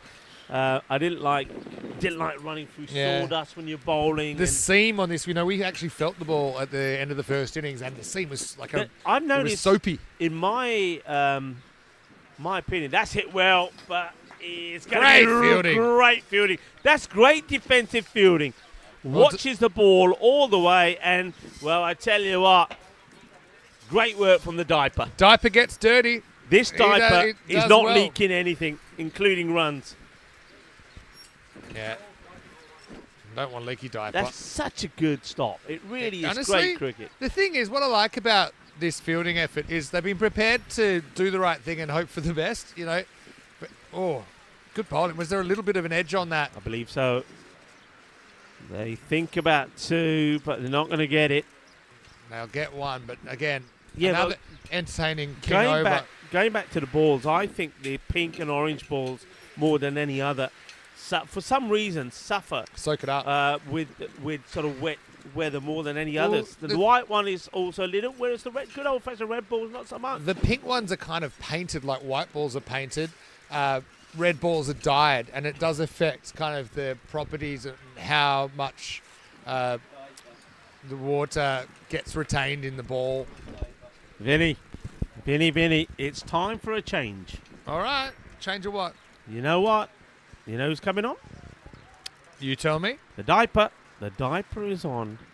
The diaper is on. Is that something that you would say regularly in your private time? I mean, I don't know what you get up to. Time for a change. His diaper, field diaper. Can I say he's a great sport? And I know we have a little bit of fun with his name, but all of these players actually, they've enjoyed being here. They've enjoyed interacting with us, and they enjoy us. Maybe. But serious question. Here's one man who's enjoyed us taking the mick out of him as well. That's Ian. Ian Caldwell. He's here early, isn't he? Serious question though. Diapers are probably named after someone. Like it seems a weird word to make up. Well, I know you're going to look it up. I will be looking it up. But, for what we call nappies, where you and I come from. But, so, it's probably, the name must have come first. Someone must have thought of it and said, you know what, we're not so happy just kind of throwing the baby into the garden every now and then, or whatever they were doing beforehand. And so, Diaper should be proud of his name. is Peter. Sure he is. Good morning to Peter. Peter's he's got sore eyes from watching his highlights from yesterday. Took a 5 and then cracked 31. Peter Verrecchia. Just drops the bat on that, takes the single. I think the word is not getting across. I don't think the intent. They've got to be swinging the bat here. They've got to have the intent here. They've only lost 4 wickets. Never mind about the wickets. Try and get this rate up. Got to swing hard. And I think Giles Govier, that's been out here a while now, he's had, 33 balls for his 26. He's got 17 balls to go. He's got to just throw the bat at everything. That's more like it. Almost creates that catch. He runs around the ball, which was a strange strategy, but luckily for him, it's only a 1. Hey, okay, we're on to diaper chat. And diaper was actually a type of cloth, so a type of fabric originally, and comes from the Old French diapre, and ultimately from medieval Latin. So diaper, it's just like if someone was called, Barry Felt, right? Yeah. Good name. And so that's when, and of course that's the type of cloth they must have used originally, and so I've learned something today. Yeah, I mean, come on, before nappies as we know them today came out, that's what it was. Yeah, Cloth. yeah, cloth Has to be used and washed and time and time again. Interesting. Yep.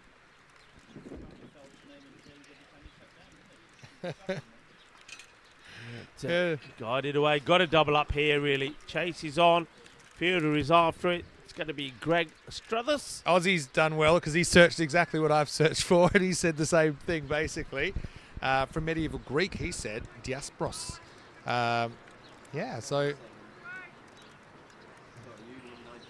So originally, made from this type of fabric. And Phil Diaper has caused us to learn something fantastic. But anyway, good over from him as well. Just the 5 runs. So five's a win for the fielding side. Keeping his team well ahead. All right. What's the equation? 77 off 60. So we're out to plus 17 in the fielding side's way. Now's the time. Don't leap too late. The other thing is, who knows? We could get hit with a storm any moment. This game could be over. So you got to at least try and make up the Duckworth-Lewis difference, which at the moment is 11.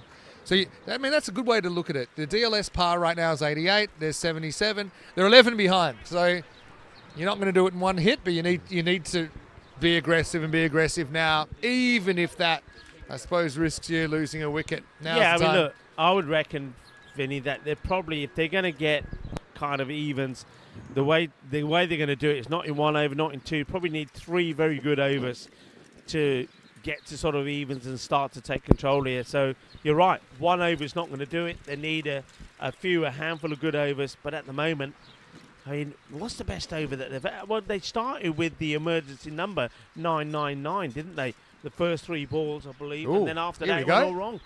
What's happened here? A little bit of fabric on the pitch.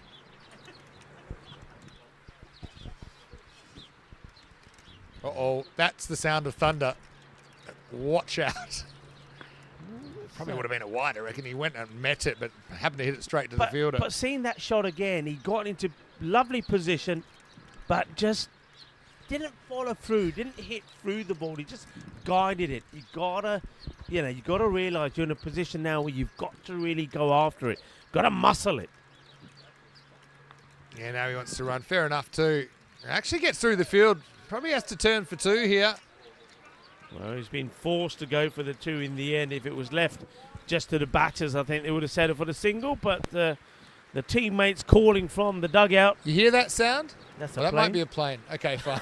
But there's too many sounds. We're going to cop it. I told you my spider senses never lie. Struthers, he's been good. Another good one. Yeah. Yeah, I thought it was thunder. Maybe it was a plane. But look at that cloud. What is that cloud? It's moving quickly. Weather's moving quickly. High alert. Yesterday, actually, I know that Garrett was telling me this, we were extremely lucky in a way because after this one, from the moment that ball, even before it gets to him, he's in that defensive mode. He's just one thought was there, and that was to defend it. But, yesterday, either side of us, black clouds were passing us by. Yeah. And Well, maybe The clouds above us stayed relatively good, and we didn't get too much rain. And let's hope we're going to get the same sort of luck today. He tries to whip this way. The leg side will be a wide, and the batters will cross over and take a single as well. So 2 wides. maybe the cricket gods and the weather gods are collaborating. Right? Let's hope so. Because obviously we've got the last 9 overs or so of this game, but then we've also got the big Canada-Australia battle for the trophy, battle for the Champions Trophy later on today. I've got to say, the Kangaroos are pretty brave. I mean, they've all turned. We saw a few of them. We said hi to Peter. We said, Well, that's got to be a no no, and it will be called by. So this could be a changing moment if they can get the free hit away. They'll get a single. So remember, they've just got 2 wides, no ball, too high. That's obviously slipped out of the hands of Struthers. His slower ball going wrong. Can they put away the free hit? Yeah, we'll see. Remember, that won't count as a ball faced in the 50 to Govia as well. So there we go. Just waiting for the free hit now. Again, it was above the waist when it reached the batter. So this rare one that gets away there, but we know it's a slippery ball. Oh, don't know about the dab on the free hit though, Rico. I feel if there was a time to go for it, that was the time. If Corey was here now, the amount of red pen marks would have been If Corey brutal. was here right now, he would have said 2 words, and it would have been, I'm out. I'm out. Yeah, damn it. I suppose the free hit, maybe didn't realise. I mean, it is a fairly recent rule. But, I mean, have a bash. You might nick it. Even if you get bowled, it might bounce off for 4. Well, that's the thing. You can't be out to it, so you just got to be a mindset. Just got to be going to have a swing. If I get a boundary, that'll help our cause. So even with all of that went wrong in that over, they didn't capitalise on it. That one is going down the leg side, but no runs. Especially when you've drifted behind the run rate. You'd think a free hit would be the time that you'd probably want to get on with it. But anyway, hey, probably just it's instinct taking over, isn't it? It's muscle memory. Anyway, end of the over. And we start a new one. We already started, in fact. We're into the 17th now. Oh, shot. But oh, he's dropped him. Oh, he's dropped him. Set the trap. Banged in the short one. It was guided instead of swung it. And it was in, out. Shake it all about. Struthers weren't able to hold it. And the chance goes begging. Yeah, well, he did set the trap, didn't he? And first black mark, really, against Surrey's fielders. I mean, they've been very, very good. They cut off a lot of runs. They've caught well. It's unlucky, though, for Diaper. Wild swing this time. I suppose the one thing you say about that is is one of those, it was hit, certainly was timed well enough to go to the boundary. So Struthers, all right, gives away a single, but he saves the boundary. That's the key thing. It's only a run. The next ball is a dot ball. So still everything heavily in favour of Surrey here. Not often I'm disappointed in Dave B, but I am disappointed in him for a comment. Oh, yeah, what's happened here now? I said that Corey would have said 2 words, I'm out, and he said that that's 3 words, not 2. And Dave, a contraction is 1 word created by joining 2 words with an apostrophe. Dave, I'm so disappointed because he's a language buff. He speaks fluent French. He obviously speaks English pretty well as well. I'm out is 2 words, not 3. You're lucky I'm not timing you out for that, Dave. If I had the power, that's the kind of misinformation we don't need linguistically in this chat. Anyway, Could be trouble. And, well, I don't know if he had the ball here. I think he did. Do you think he had the ball? I think he did. The ball kind of hit his hands and pushed his hands into the stumps. But I saw this pretty well. He definitely had the ball when he breaks the stumps. And I want to have a look at it. All right, let's have a look. It's actually really good work. I had a great view side on. Here comes the ball. I don't think the angle. See, the ball's in his hands there. Let's have a look at it one more time. There you go. He's holding it. And out. Yep, that's out. Wow, what great eyes I've got. Great work. Not to pat myself on the back, but that's one of those ones that if you set up with your hands close to the stumps, then the natural impact of the ball pushes your hands into the stumps. And I've seen things like that not given out. I can understand the umpire might have had some doubt, but to be fair, he's got it absolutely right. So excellent umpiring, excellent fielding, excellent wicket keeping. And really, Surrey pushed further ahead in this game. It's 87 for 5. Struthers makes an amend. I've had a chance to remove the batter at the other end, Moya, but I suppose the one you really want, the one who could hurt you, was Giles Govier, and he picks the ball up. I suppose you've got to say it's a perfect throw. Honestly, it is the perfect throw. Because the keeper didn't, all the keeper had to do was move just a couple of millimetres here once the ball went in the gloves to knock those bails Well, it's over. almost like he didn't even choose to knock the bails off. It's the actual impact of the ball in his gloves pushed his glove into the stumps. Really good keeping instincts there. A brilliant throw. Excellent umpiring. Honestly, excellent umpiring. I've seen that's a trick I would try sometimes. And umpires say, "No, you didn't have the ball." I'm like, "Well, it's not. It was just too quick for you to see." That never went down too well. But it probably didn't help him that he went to swipe the stumps again. Which probably might have created some doubt on another day. But, yeah, really good work between those two. End of the over. It's 87 for 5. Rahul's shaking his head at me. What do you think, Rahul? Rahul? No? Rahul's quiet. Rahul is tired. Tired? It's only day 9. He's cold. Wait till we do the Over 60s Festival in 2 years, and we'll make it like an ECC. We'll make it 35 days, and these days are too short. We'll throw an extra game on every day. Rahul will be fine. We'll have every village in England coming. He'll be fine once the food arrives. He'll get a bounce back in his step. There's no doubt about that. Up in the air. That's a good-looking shot. Nobody shot. there. So Be a plugger, though. Finally goes through his shot and gets the boundary. And the thing is, Rahul will be able to take his jumper home as a memento, and he'll be able to see a little bit of every meal he's had during the festival, which I think is really nice as well. Good hit there from Moya. And, he needs... I mean, good shot. Probably happened a little bit late, but makes you wonder why he didn't play those shots earlier. But that's the right mindset now. Go after it. Struthers. What's the reply going to be from the bowler?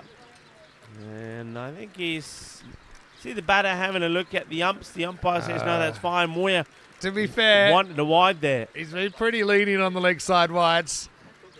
Moya's saying, hey, how about the wide? Here it is.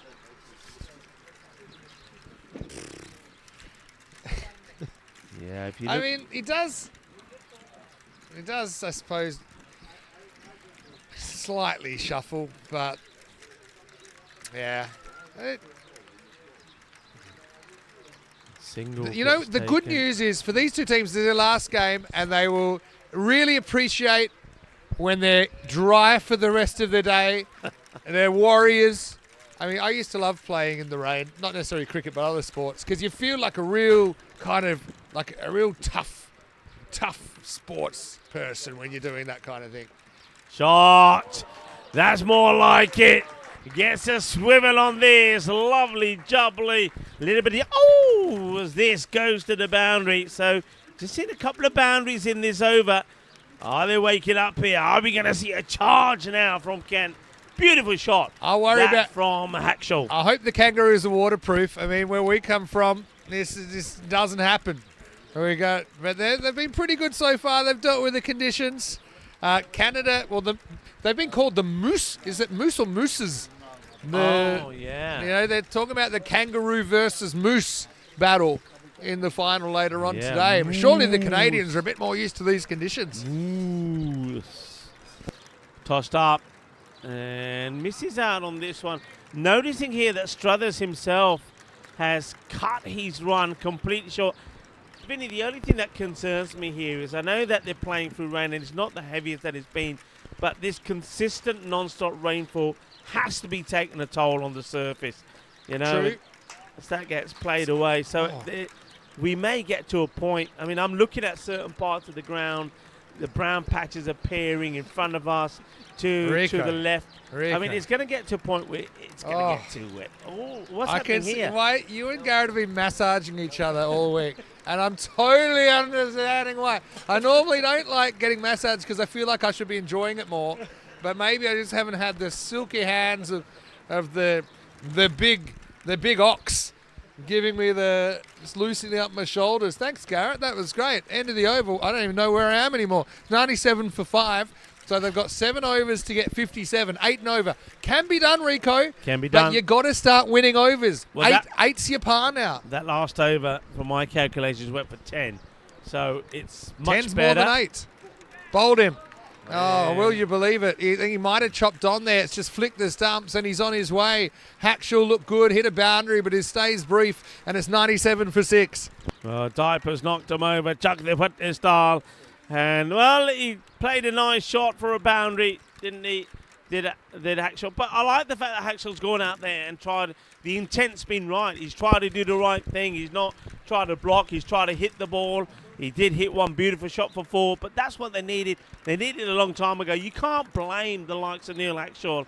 He's gone out there to do the right thing, and I'm pretty sure that Martin Venables, who's striding out there now, is going to try and do the same thing. See ball, hit ball, because you're needing to go 8 and over. Running out of bats, though, as well. 6 wickets down, 7 overs to go. Surrey have really put a good performance together here. I've been very impressed with them. I mean, it's not easy conditions, but they're kind of putting their big boy trousers on, saying, right, okay, these are the conditions. We're going to have to play in them. And they've bowled and they've fielded really well. It hasn't been easy, but they've outplayed Kent in this innings so far. Let's see if there's a twist, and let's see if Venables can provide it. Probably going to be nothing. Well, this will be an interesting one. I mean, that was begging to be hit. I know it's your first ball, but a skiddy kind of delivery, though. It's, yeah, I feel like Diaper's gotten away with one there. One of the things with this profile wides thing that I hate is that any time the batter moves, sometimes just forget you can still call a wide. It's like, well, he moved. I'm like, yeah, but it was really wide. I guess for me, the one before this was exactly the same, but this one is called as a wide. Yeah, I don't know. Some of the, well, there's kind of a net share here. We've had the Kangaroos in there. They had a bit of a warm-up. Is it They've true? been and gone, and now the Canada Masters Let's are have in there. uniform chat. Is it true the Canadian uniforms were gotten wrong by the suppliers, and they were meant to be red with a little bit of pink, but they've come out pink with a little bit of red? I've heard that story. I haven't been told it officially by the well, what the keeper anticipated wrong. Right. Vinny, tell us what your thoughts are here for Dennis. I thought that was off the pad, but evidently not. Yeah, the way it ballooned made me think it was off the pad, but no, it was off the back of the bat, and that's why he went down on his knees, maybe praying for the rain to stop. Did Dennis? Can't really blame him for that. It was an unexpected deflection, but yeah, it was off the back of the bat. Oh, well, this one has come off something as well. That's not idea whether it's just a buy or did it get a bit of the got bat. a little bit on it, I think. Yeah. No. But I will say that, Vinny, I'm definitely noticing more so than any other time in this festival, especially with a lot of these balls that are being banged in pretty short, they're not coming up. They're not coming up as much as you'd expect from this pit. So the rain is definitely playing a part in that. Skid marks as Diaper comes in and gets hit down the wicket, and just a single again. Singles aren't going to get it done for Kent. Yeah, my suspicion is that one of the Canadian wags who was responsible for watching the kit probably set the wrong temperature and the red turned a different colour. I like it though, accident or otherwise. And I love to see a different colour combination. Wide ball. Good stop. Excellent. He's been Aidan brilliant. Dennis. Both keepers have been good in this game. Jimenez in the first innings, Aidan Dennis in this second innings. Not easy either for the keeper. I suppose one thing you do have at the Marsa cricket ground, which I really like, is you've got a 50-metre pitch.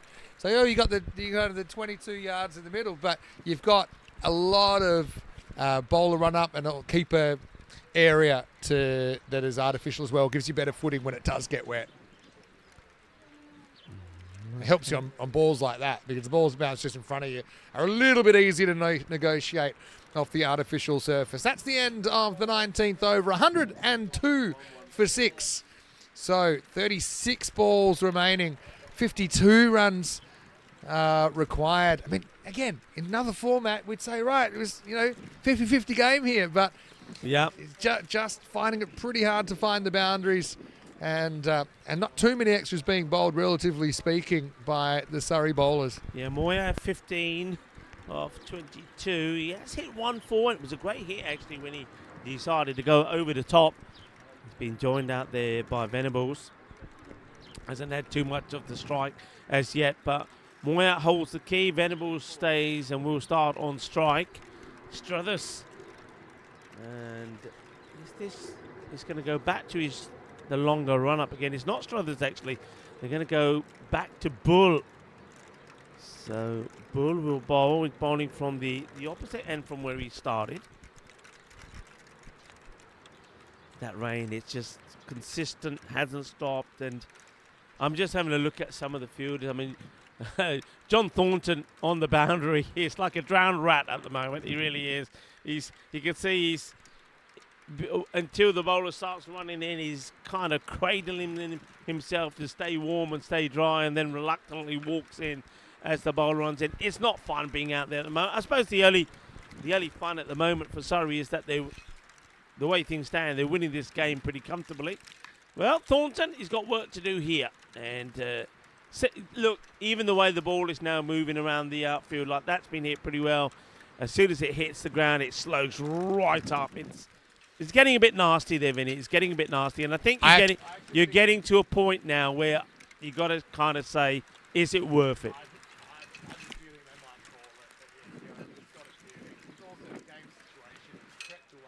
It's a tough one because the other point you say is, look, 25 overs to go. We've come this far. You might get someone else to get an opportunity to battle bowl. You're at the end of your holidays a long time. So you can see it both ways. I get that, but there's two other things to remember. One is we've got another match after this. How much damage is going to happen to the pitch if they stay on for that time? And also, this is, believe it or not, this is pre-season for a lot of these guys. I don't think anybody wants to get an injury as well. So I think there's a lot to look at. I know that the umpires are going to keep a close eye on this. Of course they are. That's the number one priority for the umpires, the match referee, the tournament referee, is to make sure that the conditions are safe to play. And I just think if this rain doesn't come to a stop pretty soon, that it's getting to a point where unnecessary risk might be taken. Oh, yeah. I love a good backflip. We've seen this tried a few times. It only has hasn't to work quite come once. off. Only has to work once, you're viral. All the keepers out there, try crazy things. Because if it works once, you're a hero. You'll be famous forever. Yep. Well, I got a feeling it's the last ball. I'm getting up. And when I get up, people notice. And it's horning down. 20 overs is a nice even number. This is maybe. I hope not. It has been called. No ball. Good stop. I don't know how he stopped it, but he did. So you can see even there, just holding the ball. Free hit coming up. The bowlers are struggling. Fielders boy. are struggling. Batters probably want to stay out there because they want to try and see if they can pull off an incredible win. Would you rather come off or face a free hit? I think you'd rather face a free hit than come off. But as long as he goes out, if he goes to defend this ball, then I'm going off. If he blocks it, I'll go pull stumps myself. If he blocks it, we're off. Good. Good, well done. And I think this is where you just say, come on, boys. Game, set. Let's see. Well, coming together. They're coming together, and I think it's probably gotten beyond the pale now. The umpire's coming together, Rico, and I think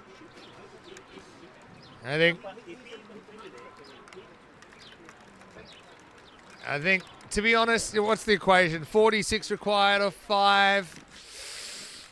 I mean, the evidence would be that. Yeah. And I think you got to call them back here. This is just not it. It's not fun anymore. It's not nice anymore. I mean, think in the context of where this game is. Yeah, I can see that the tournament referee here now and getting involved. I think it's the right decision. You've got to come on. It's like the Trump's Supreme Court. It's a 5-4 split decision, but I think the officials have decided that it will be time to come.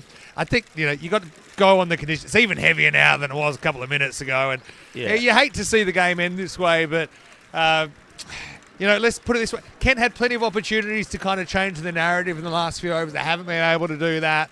And as you say, that the playing area is taking on a lot of rain, and the more people are running on that, the worse it's going to get. Yeah. So, I think, technically speaking, this could stop and they could finish the game. But for now, we've got the Duckworth-Lewis here. They're 12 behind.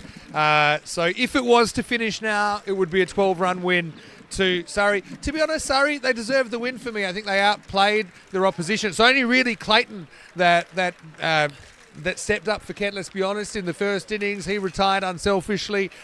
Kent kind of lost their way, didn't they, the second half of that first innings. They didn't quite post as many as they would have liked. But, credit to all the players. And Aiden is in front of us saying, tell me no buys. I know there were buys, so there were not many. But look, in these conditions, there was one buy that I don't think was even morally it wasn't a buy. So I think I'd give you a clean sheet in my book. Look, we have official confirmation this game has now been abandoned due to the rain, and it will be a 12-run win to Surrey on Duckworth-Lewis because Kent were 108. The pass score was 120 after 20 overs. The rain has been friendly in a way that it's always come at very friendly end of over numbers. So it went up to 15 in the first innings. It's gone up to 20 here. But Rico, we will have to probably cover this stuff up pretty shortly. Congratulations, though, once again to Surrey. They are the winners of the Spirit Trophy, and they will receive that tonight at the dinner. But Rico, hopefully things brighten up because in 25 minutes we are meant to start the final of the Champions Pool. And I suppose we'll wait and see. We'll give you the updates. You have to go over to the other stream, don't forget, to watch that, and we'll let you know exactly what's happening if there is a delay, for example, to the start of that game. Yeah, Vinny. I think at the end, the best way to sum it up is eventually common sense does prevail. And also, I think if it continues to rain, I will say we know this ground very well.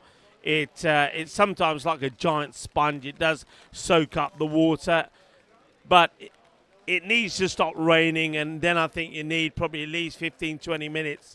The wind will help if it's not raining, but you need the sun to come out as well. But if it carries on like this, it's not looking very promising. We need the rain to stop. We need the sun to come out, and that will give us some chance of getting, of course, the match we're all looking forward to, the final, the big one, the Australian Kangaroos taking on the Canada Masters. So let's hope. Fingers crossed. Let's hope the weather gods are going to be kind to us. But in the meantime, we're going to take a break. Myself or Vinny will come back to give you an update on what's happening in the final. And keep an eye on your screens as well. We'll communicate that to you. So in the meantime, we're going to have to say goodbye from a rather wet, damp and soggy Marsa International Cricket Ground.